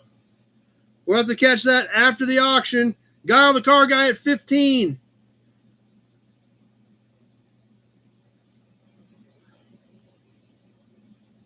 Coming up on the 30-second mark. And there's 30 seconds. We got to take a break for the supercharged super chat from Eric. Boom. Supercharged super chat from Eric. Appreciate that, guys. Always appreciate the super chats on the supercharged super chat. Let's get back to the cap. Guy on the car guy at 15.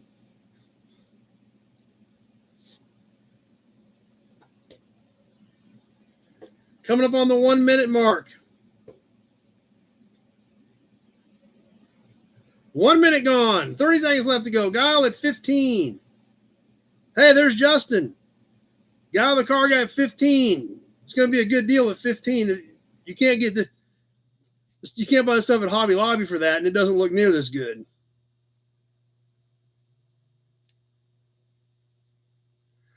We're coming down to the wire. Guile at 15. Big Job 16. Eric 16. I had Big Job first. And that does it. Oh, and there they go. It hit 130. Big Job had it at 16. And then Mark, Tim, Guile, Eric. Holy cow, they poured in after that. But at the minute 30, it was Big Job at 16.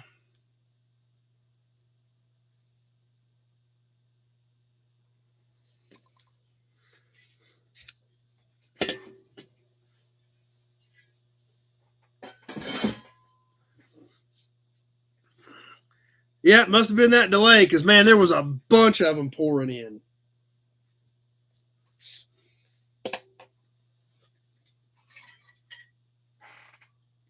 I got something we haven't done in a while. Then we're going to do a couple more of those plates, and then we're going to kind of see where we're at because we still have story time. Brochure tonight's cool.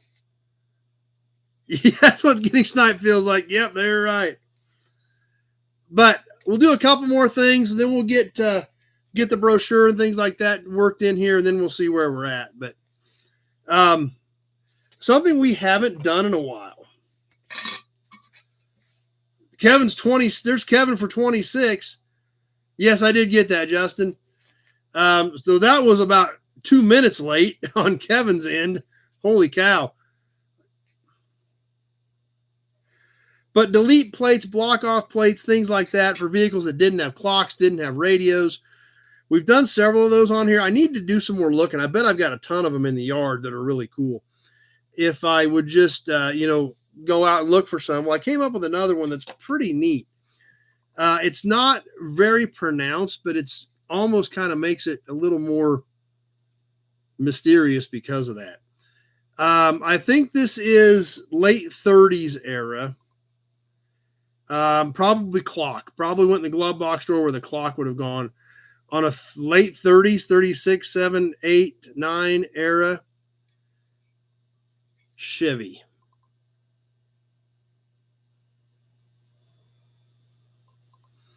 Like I said, it's been a while since we did any sort of a delete plate.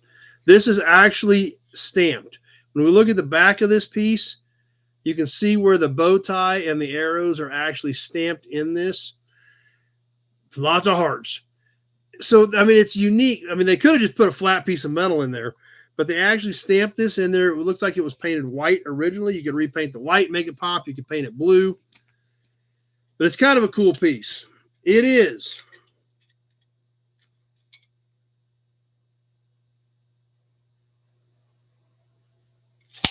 about 2.5 by 4.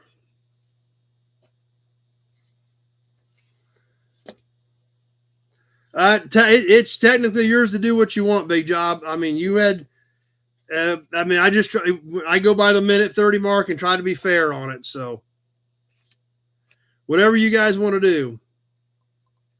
And that's right. The fact that it is stamped, it is kind of a bygone era of quality, but kind of a neat piece. Like I said, you could leave it the way it is. You could repaint this stuff.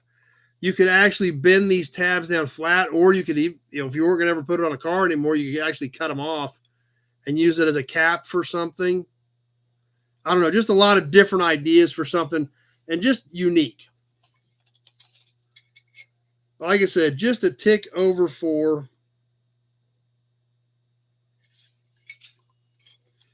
And almost 2 5/8.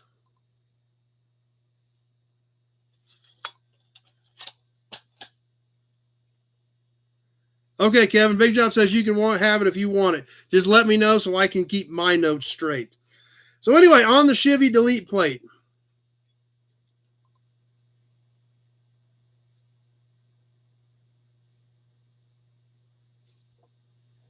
Let's get rolling. Kevin L at 10.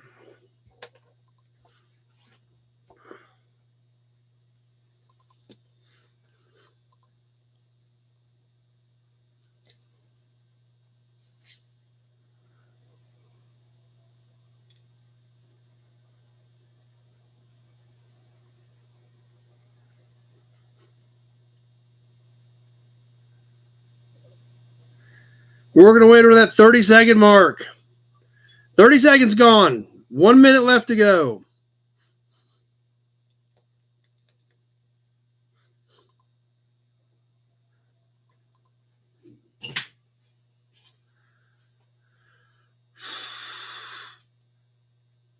Kevin Eller only one? Okay. I'll mark that to Kevin at 26 if that's cool with you, Big Job.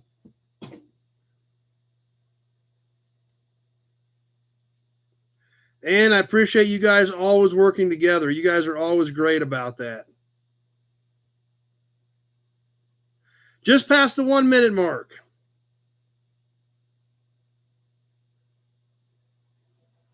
Ron, 12. Kevin, 15. Taking away, coming down towards the end. Kevin L at 15.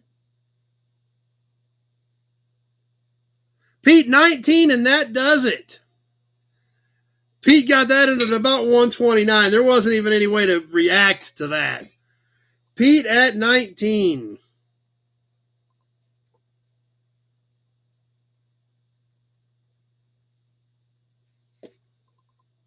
And I changed that on my list on that Ford cap to Kevin Brown. So, yeah, actually, I had to get you a bigger box, Kevin.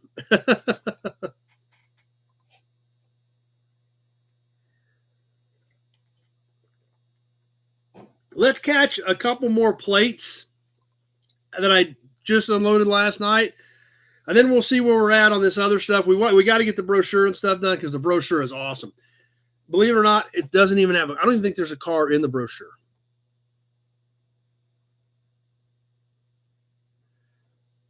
My chat return is slow tonight. I don't know. Don't know for sure what's going on with it. But yeah, the brochure tonight doesn't even have a car in it. Just has a part of a car in it. This part of the car is so special, they made a brochure just for that. Pretty neat.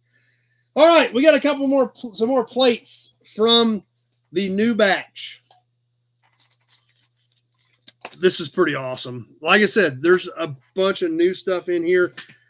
I don't know what I'm going to get into for sure. We may see more of this down the road as I start sorting. But I grabbed, these were on top of a stack. They've never been opened. There's 3 of them. Bids are showing up quite some time before I call them.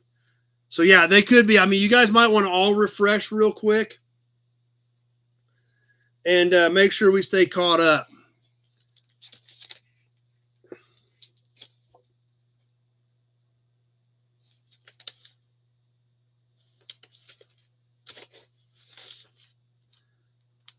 Three of them in this stack. I'm looking at what's printed on the corners, okay?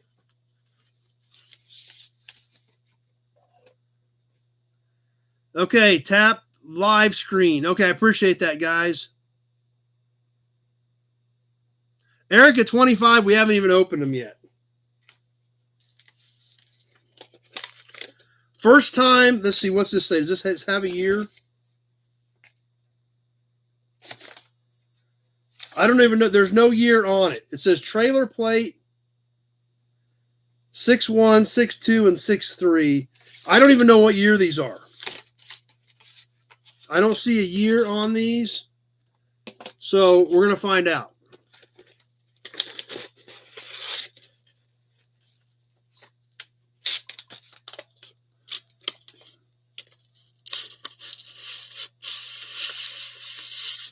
'66. 1966. A little bit of surface rust back here on the edge. Actual original stamped metal plates. So there's, I think these are consecutive because they say 61, 62, and 63. So there's the 61. Let's see if the 62 is in there.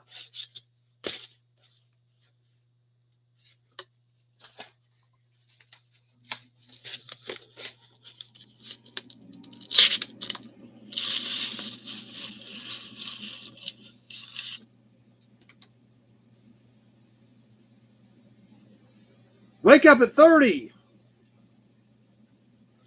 And one more in this set.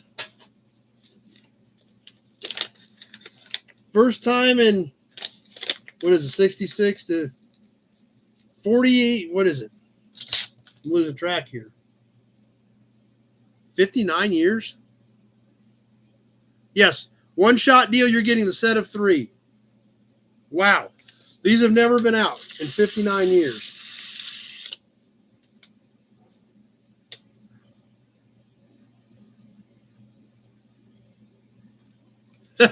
Pretty cool, isn't it? Like I said, there's a bunch of new ones in here. So I don't know what we're going to find over the next several months as I start going through these boxes. But for right now, I do know we have 61, 62, and 63.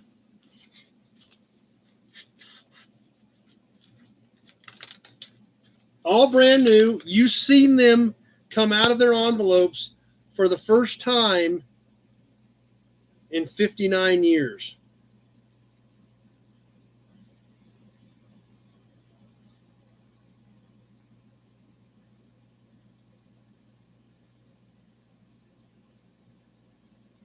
Okay, here we go. Eric at 25, wake up at 30. So we're at 30 and we are live. All 3 of them, one-shot deal.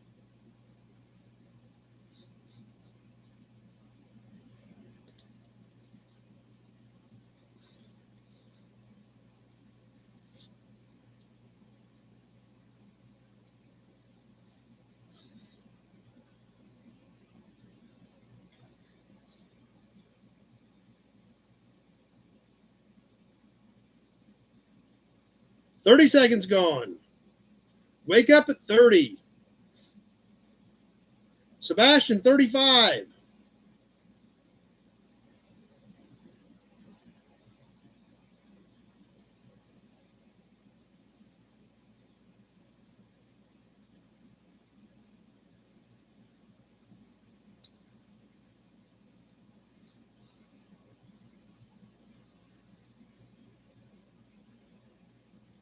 One minute gone. 30 seconds left. I don't know what those lines at the bottom are supposed to mean. 35 is where we're at. Ron, 55. Sebastian at 40. I've got Ron at 55. 45. Ron still in the lead at 55. We're coming down towards the end. Eric at 56. And that does it. Eric at 56. Waycamp had a 60 in there. That was just 2 seconds too late. Eric at 56. Ron had a 61. Eric's 56 miraculously held.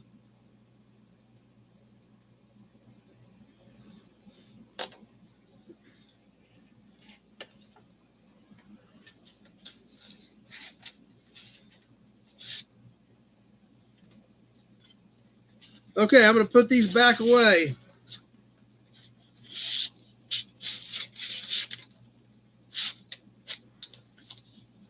Back to their home.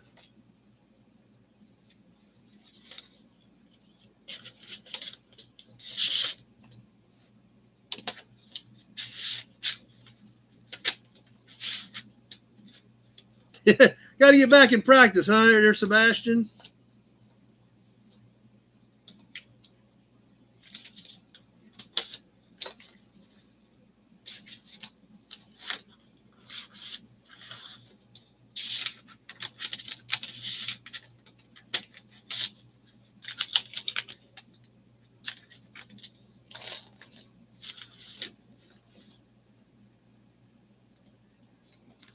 Okay.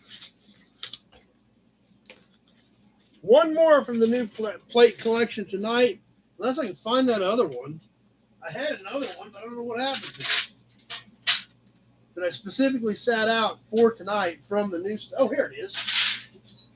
I found it. It fell off the edge. I got 2 more plates to do. You guys want to do them both? I bet you do.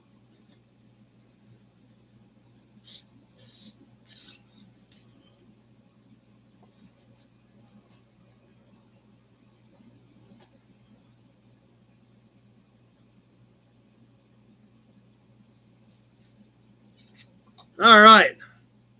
Let's have a Hudson badge. We'll do these last couple plates. We'll maybe squeeze one other thing in, then we'll get on to the brochure. This is a little dinky guy. This is a weight rating tag that would have been attached to another plate. I think this is 1960 based on the colors, because 1960 was white with blue trim. This would have been off of a truck. So this is a little dude. It is brand new, never been used. It is almost 6 inches long.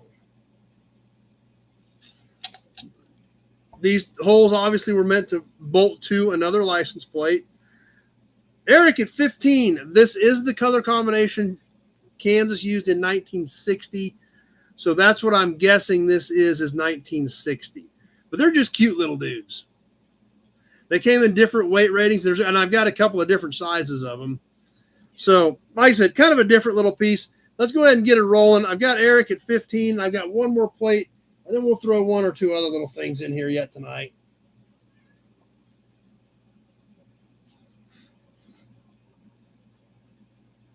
We're going to throw you in here or what?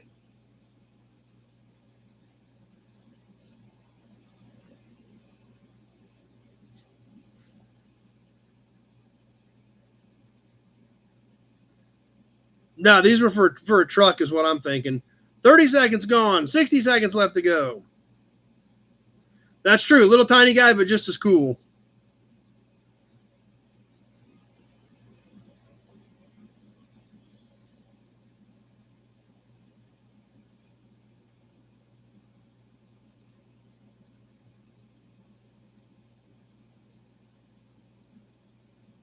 Sebastian, 18.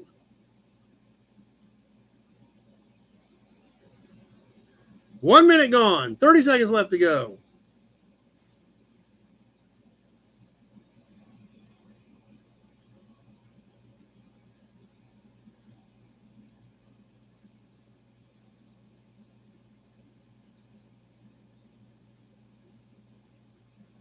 Taking away. We got a little bit of time left, but not much. Sebastian at 18. Austin 20. Jesse 20. Had Austin first. And that does it. Austin at 20.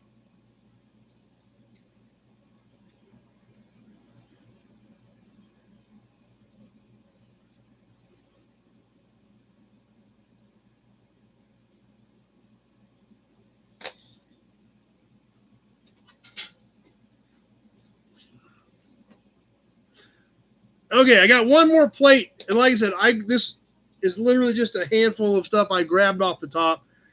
Partially because I wanted to share some of it with you, but I also wanted to show you the diversity in this stuff. What about you? What are you doing? One more plate. This is stuff fresh from last night, going over 100 years. It's got some paint loss, but hey, it's 103 years old. 1922. So this is literally showing you some of the scope of what is in this collection that I just got. These are kind of an odd size. The back is not bad. The front, the yellow on the numbers and letters is not bad, but all the rest of the coloring is pretty much gone. It's really relatively flat and square. Eric at 30. It's kind of an odd size. Of course, there wasn't really anything uniform back then. Almost 15 inches long. Kind of about like our 26 was. And 5 3/8 high. Definitely has a great look to it. This is all stamped in the metal. You can see on the back. Good looking plate. It's 103 years old. Let's get this thing on the timer and get going.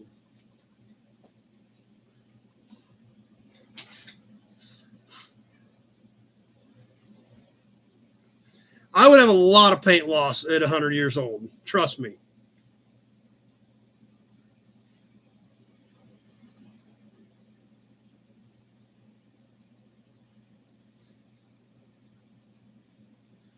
Eric at 30. I guarantee it looked better than the vehicle it was on. 30 seconds gone. What?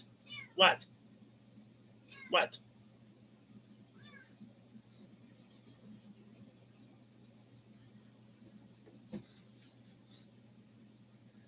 So you guys can see we're kind of running the gamut. Sebastian at 45 on the diversity of these plates. Obviously a lot of new stuff, a big spread in age. 1 minute gone, 30 seconds left to go. Sebastian, 45. What? Meow.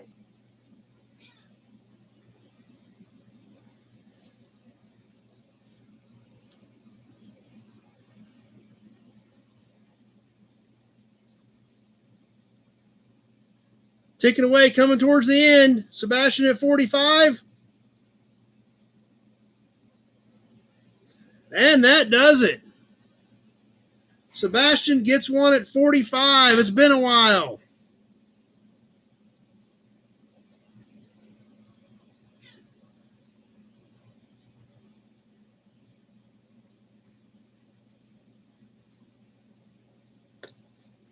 That's right, John. That's exactly what she's saying. She's literally laying on the other side of all these boxes, and you're probably right. She wants one of the boxes for her. All right.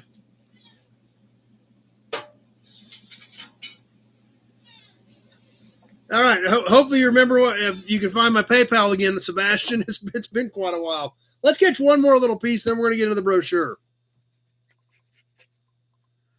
We haven't done one of these in a few weeks. They're a lot of fun. We've had a blast with them. We're definitely glad you're back. Let's catch one more ashtray real quick, and then we're going to wrap up the auctions for tonight. We just haven't done one of these in a while. It's been 2 or 3 weeks, but we all love these things. The Firestone tire ashtrays. The tread and everything on them. What? Do you smoke now or what? This one doesn't have any sizes or anything on it. This is just a pretty basic one. Just says Firestone on it. Kevin L at 15.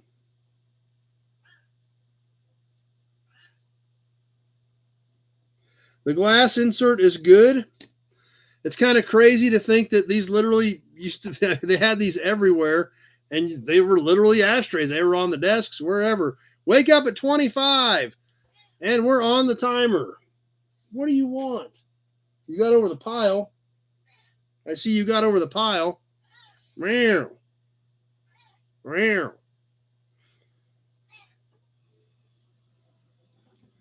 Hello, can I help you? Glenn, 30. Can I help you? Can I help you? 30 seconds gone. 60 seconds left to go. Sounds good. Good Nut Farm. Glad you were here tonight. Can I help you?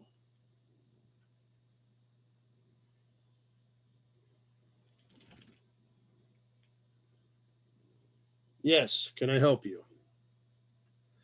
Glenn at 30.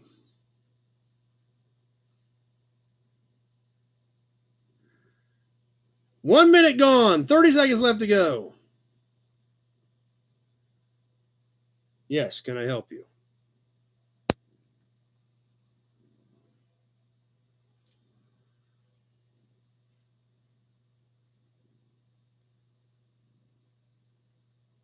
Eric, 36. Ticking away, coming out of the end. I've got Eric at 36. We got a few seconds left. And that does it. Eric at 36. What?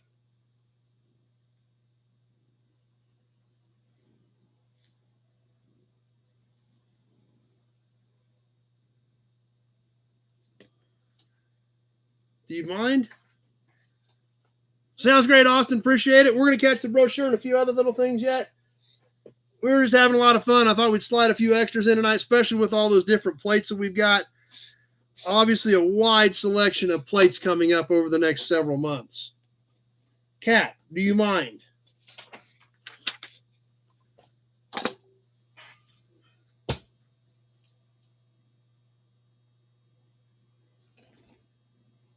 Hey, you're in the way.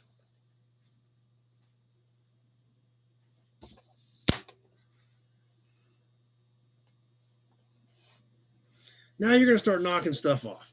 You need to exit the premises. Hey, you, exit. You need to exit. You're in the way. All right, let's get down. You say hi, then you need to get down. Okay, say hi to everybody. Yes, good kitty. All right. I'm going to put you down. You're going to say bye now? You want to say bye? You don't want to say bye? Say bye-bye. All right, you need to get down.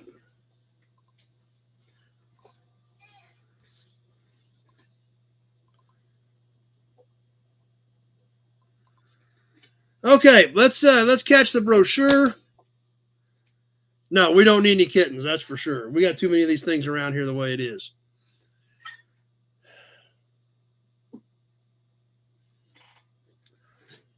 Let's catch the brochure, then we'll see where we're at on story time and classified ads.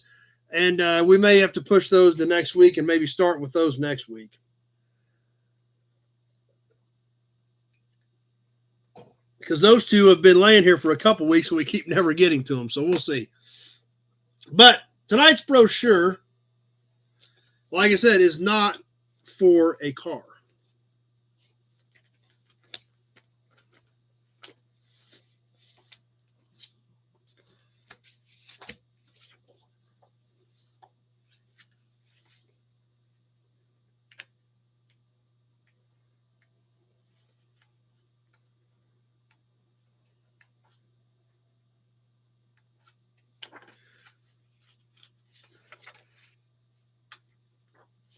Yep, I was correct. There's not a car in this brochure at all. This is from right at 1951. And it's for an engine. Oh, man. Yeah, I don't see a lot of mice around here. A couple times I found half a mouse. I found a half a mouse once or twice in the shop, but that's it.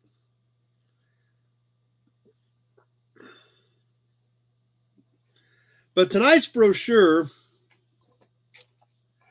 is for the great new Chrysler firepower engine, the sensation of the century. Yes, the beginning of the Hemi.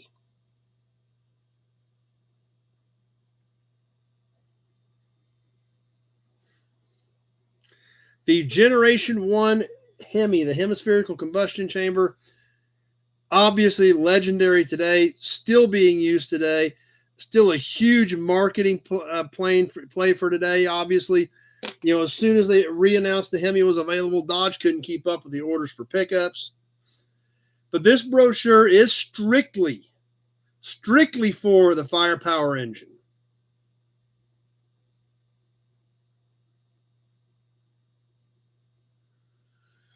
On the back, for the thrill of a lifetime, come get behind the wheel of a Chrysler and take command of 180 horsepower. Can you imagine? You know, if the guys that wrote this and did this would have realized that, you know, 70 years later, or realistic 60 years later, when the first Hellcats came out, that they would still be using the Hemi name. And sounds good, Justin. We'll see you later. And they would have 707 horse. And then, of course, the Demons with 840, the Demon 170 at like 1,000. Can you imagine if you told those guys that as they're riding, take command of 180 horsepower? Through traffic and out on the open road, drive the most powerful car in the world today. Go as slowly as you please or as fast as you please over the highways or the byways, flatten out the hills with unbelievable power and smoothness. Measure the miles against the minutes. For the thrill of a lifetime, come drive a Chrysler with a sensational firepower V8. Yes, there was firepower at that point. It wasn't even Hemi yet. You are exactly right. They would think you were nuts. It would blow their minds. There's no doubt about it.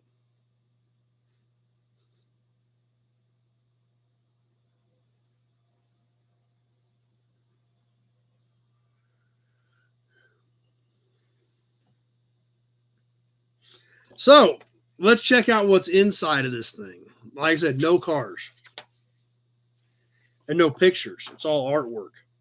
Firepower, the most powerful, the most efficient engine ever developed.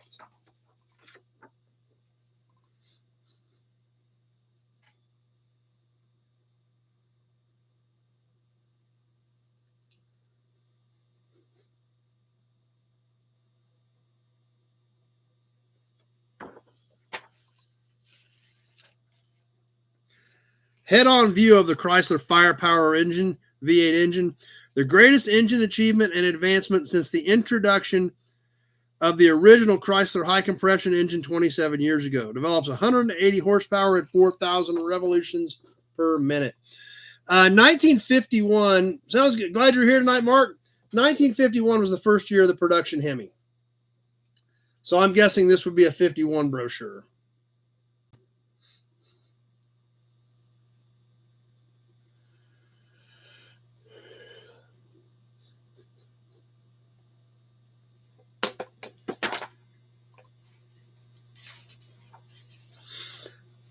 Amazing performance, power, speed, economy, and long life.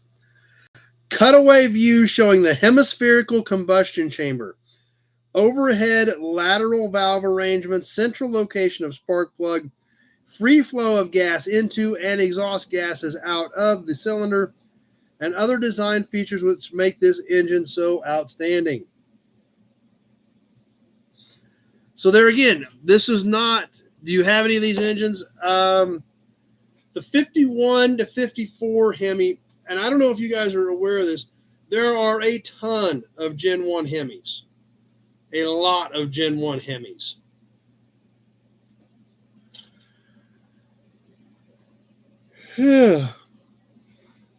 This first one, introduced with Chrysler in 51, was a 331. They used that engine up till 54. The 51 to 54 was an extended bell housing. So that block has to be remachined to be able to bolt a conventional transmission to it because it has an extended portion off the back of the block that is cast into the block as part of the bell housing. No kidding, Kevin. 55 was also a 331. However, it was a conventional type bell housing. It did not have the extension on the back of the block. So 55 was a 1 year only 331. I also have one of those. Then 56 was 354. Then 57, 58, obviously the monster 392. The Hemi was also available in DeSoto as well as Dodge, the Dodge Red Ram, which was a small one, as well as the DeSoto. Those were both small Hemis. I believe they were both under 300 cubic inch. And the Gen 1 Hemis, Plymouth never did get one. It was all a Dodge, DeSoto, and Chrysler thing.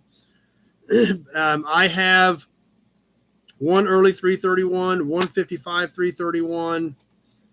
I had some Red Rams, but I sold the Red Rams. Oh, and that 55 DeSoto wagon has a Hemi in it. That's got a DeSoto Hemi in it. So I don't have a lot of them anymore, but I've got a few left. But check this out. This is not computer drafting. This is not computer drawn. It's going to take a minute to soak this one in, guys. Obviously, over here, we've got just a side shot of the engine. But look at the detail in this cutaway.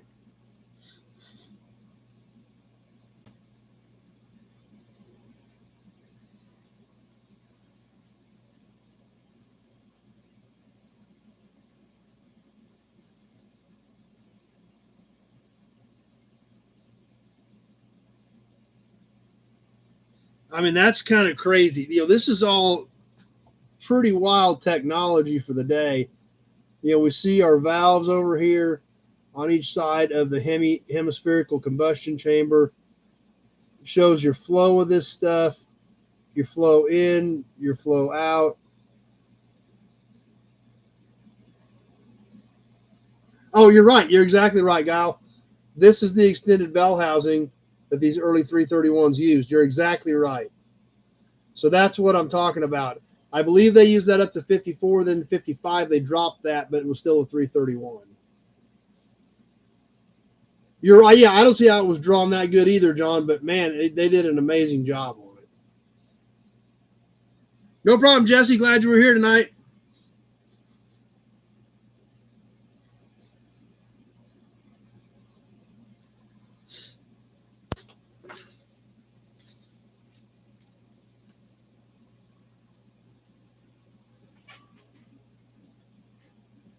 And more amazing art.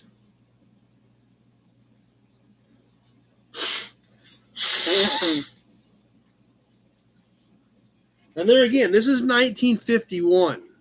So before we even look at this next picture, we've really got to put ourselves there.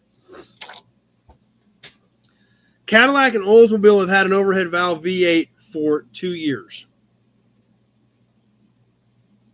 Cadillac was still a flathead V8 in 48. Buick was still a straight 8. Pontiac was still a flathead 6 or 8. Chevy was an inline 6. Ford was still flathead V8. And flathead 6 in 51, I believe. So when you really sit there and think about that, put that into perspective.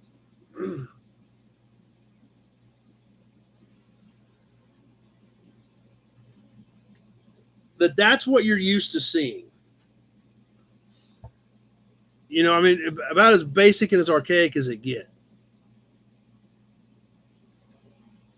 Exactly, John. Yeah, think about that. Wait till you see this next picture. The heart of the engine and the secret of the sensational Chrysler firepower, the heart of the engine, the hemispherical combustion chamber.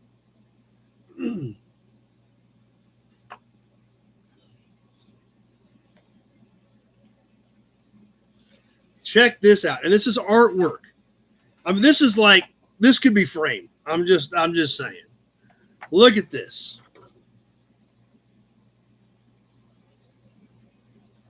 Obviously shows both of our valves, our center mounted spark plug, the hemispherical combustion chamber, obviously the burn pattern of the spark plug showing the efficiency of it.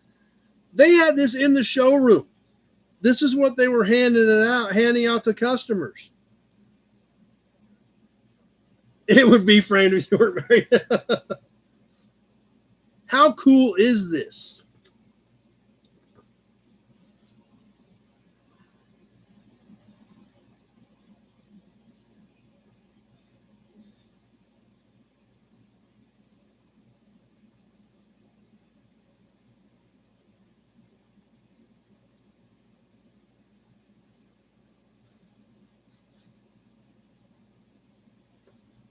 I told you guys this was some good stuff, even though there wasn't a car in it, right? Didn't we talk about that?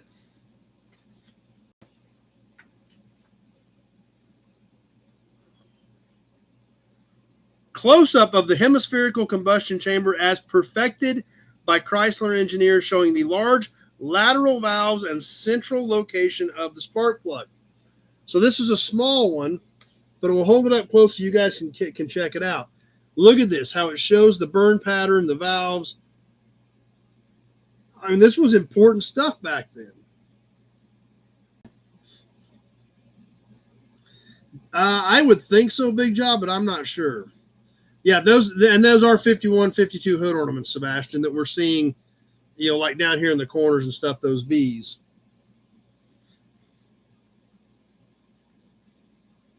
As well as the one with the circle on it. That was a hood ornament as well. Oh, Guile asked that. Okay, yeah, I missed that, Guile.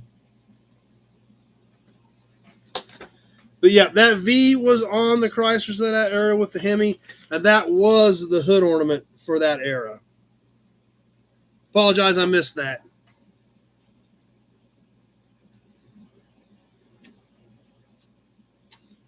We're not even halfway through the brochure yet, guys. We're getting close.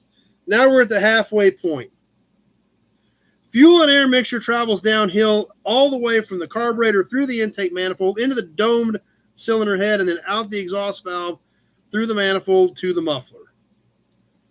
The ingenious and efficient valve train uses push rods and rocker arms operating on twin rocker shafts. Push rods are actuated by hydraulic tappets for quiet operations at all speed. Look at this stuff. Intake, exhaust, and then, of course, look at the specifics of the drivetrain. The push rods, the rocker arms. I mean, it's crazy stuff.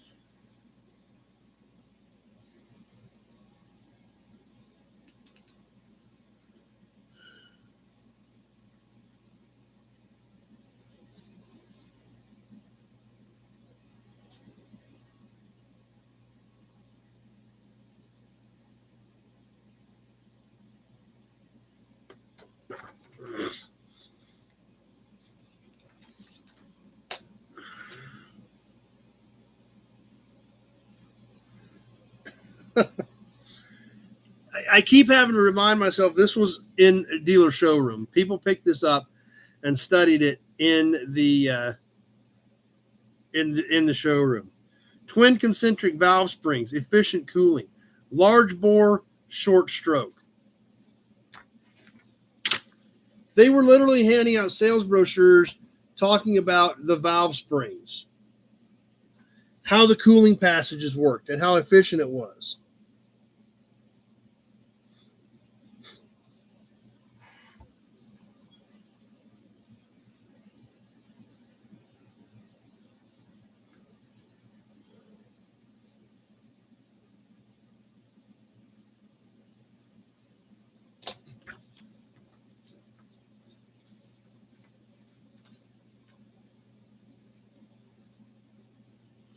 All vital parts of the ignition system, including spark plugs, wiring, coil, and distributor, are completely waterproofed, ensuring quick starting in damp and rainy weather, no stalling. And super finished parts, fine engineering and fine manufacturing are the combination of which the Chrysler reputation for fine cars has been built.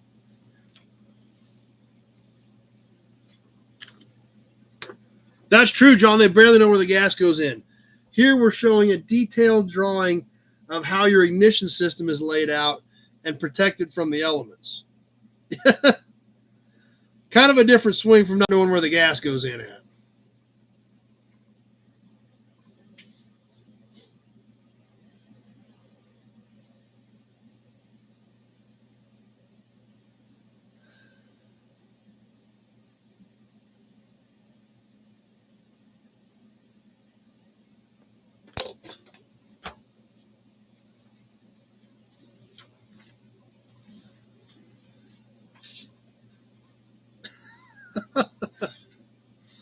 Dual-throated carburetor with water-heated throttle and integral automatic choke, and sectional view of the exclusive Chrysler full-flow oil filter, the finest ever designed.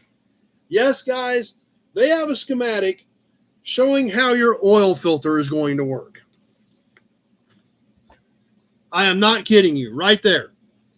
They have a detailed drawing with arrows showing how your oil filter is going to work. And we take that for granted today. In 51, a lot of cars didn't even have oil filters. The first small block Chevy that came out in 1955, the first 265 did not even come with an oil filter. So oil filters were new technology. This one literally showed you how the oil filter works.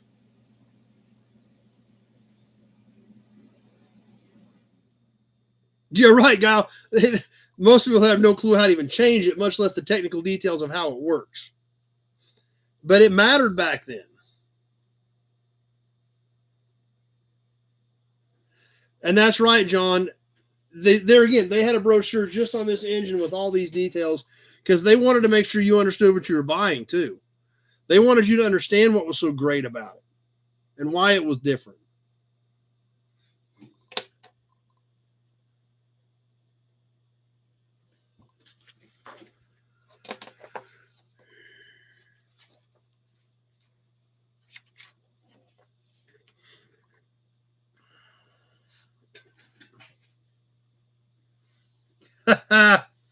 Okay, guys, we're going to have to read between the lines here just a bit. We've got a gross horsepower chart, okay?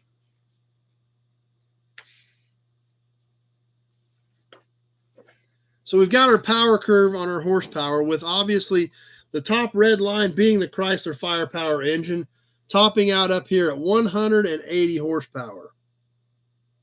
Okay? Then we've got a blue line right here.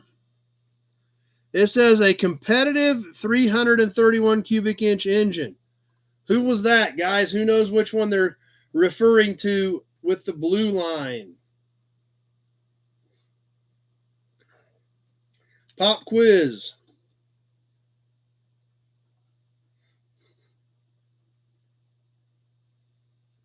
Yep, 180 horsepower at 4,000 RPM. Nope, wasn't Ford. Ford was still flathead V8 at that point. This is a 331. Those flatheads weren't that big. Nope, wasn't Chevy. Chevy still had 216 inline sixes in 51. They didn't even have the 235 yet. Well, they had a 235 in like big truck applications, but not in normal cars. Nope, wasn't DeSoto. Oldsmobile, nope. There we go. Ron got it. Cadillac was a 331 at that point. So our blue line, our competitive 331, I'm betting had to have been Cadillac. Then it actually gives us the 1950 Spitfire 8-cylinder engine, which was the big Chrysler 8 in line, 324 cubic inch, and that's the red dotted line right here. And then we've got one more. The competitive 304 engine is the yellow line.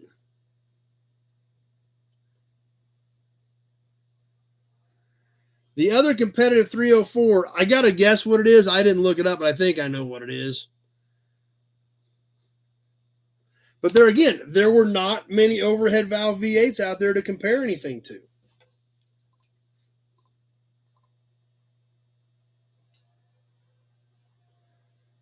So I think that 304 was the Oldsmobile.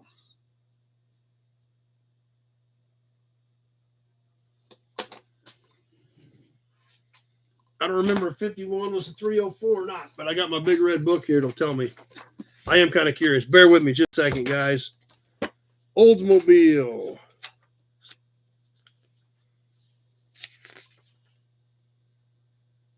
Yep, 51 Olds was a 304. So, but that was it. Buick didn't have an overhead valve V8 until 53. When the Nailhead came out in the Supra and the Roadmaster, it was Cadillac and Oldsmobile with overhead valve V8s. Ford didn't have it. And then when Chrysler came out, they compared it directly to the Oldsmobile and the Cadillac V8 without saying so.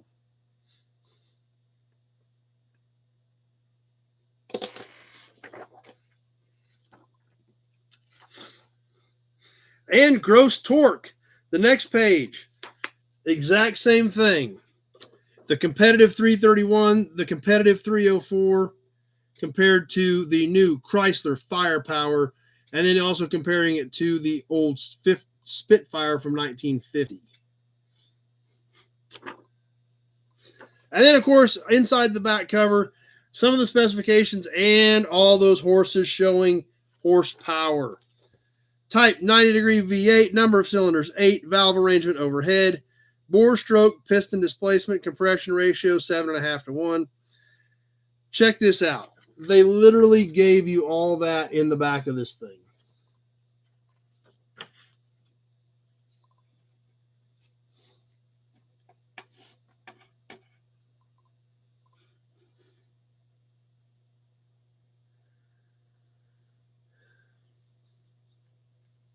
And then, of course, the back cover, which we've already looked at.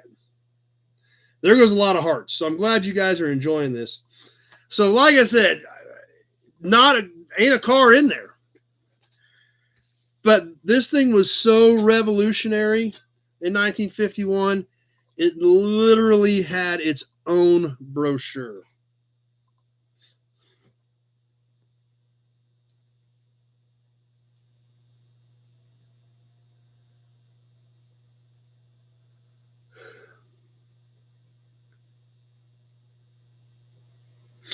And with that, guys, I think we'll get ready to wind things down. I know exactly, John. That's why when I started flipping through it, I was like, oh, yeah, we're checking this one out tomorrow night. Yep, you're right. Who knew it would have been that cool and not even had a car in it? But it is. It's awesome.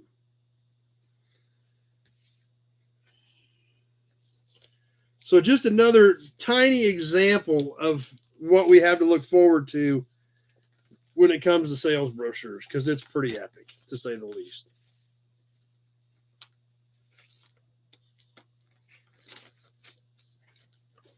And with that, guys, I think we'll get ready to call it a night. It's getting late. I know you guys have things to do, and way better things to do than sit here and hang out with me.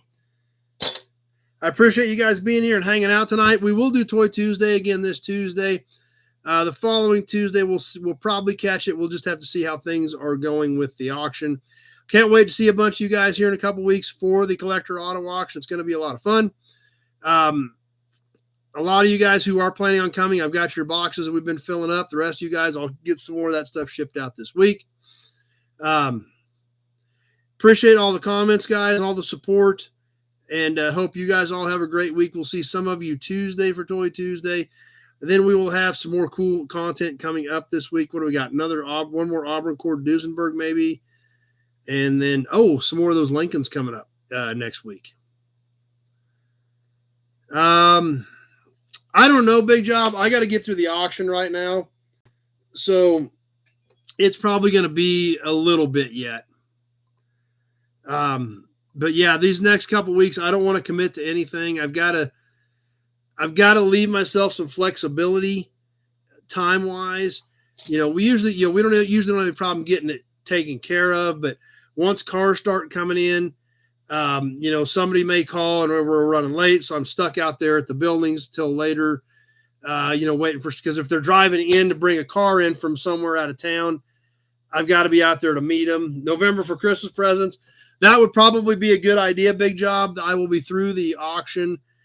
I will be out of town. I know at least one weekend in November, but yeah, we could do that sometime middle towards the end of November would be a good idea. So, and that's something else you guys might think about when you want to do it, but middle of November would work pretty good for me, Big Job. So, you guys kick it around amongst yourselves, see what you think. Maybe we put a survey up on the No Buddies page. If you guys aren't on there, you need to be on that on Facebook. Sounds good, John. No problem. Not a problem at all. And we'll see how it shakes out. But yeah, kicking around, guys, see what you want to do. If we do an extended auction some night, we can definitely do it. And we had a lot of fun with them tonight. I appreciate you guys hanging out and support and your support in doing that as well. We'll get some of that stuff headed out to you and added to your collections here in the very near future. With that, I think we'll wind her down. Thanks for being here. Appreciate you spending pretty much your whole Sunday evening with all of us, hanging out and being a nobody. Stay tuned. More cool content coming up this week. We'll see some of you Tuesday. And if not, we sure hope to see you right back here. Same bat time, same bat station next Sunday night for some more Nobody Show Gearhead Interactive live chat. Thanks for watching, everybody. Have a great week.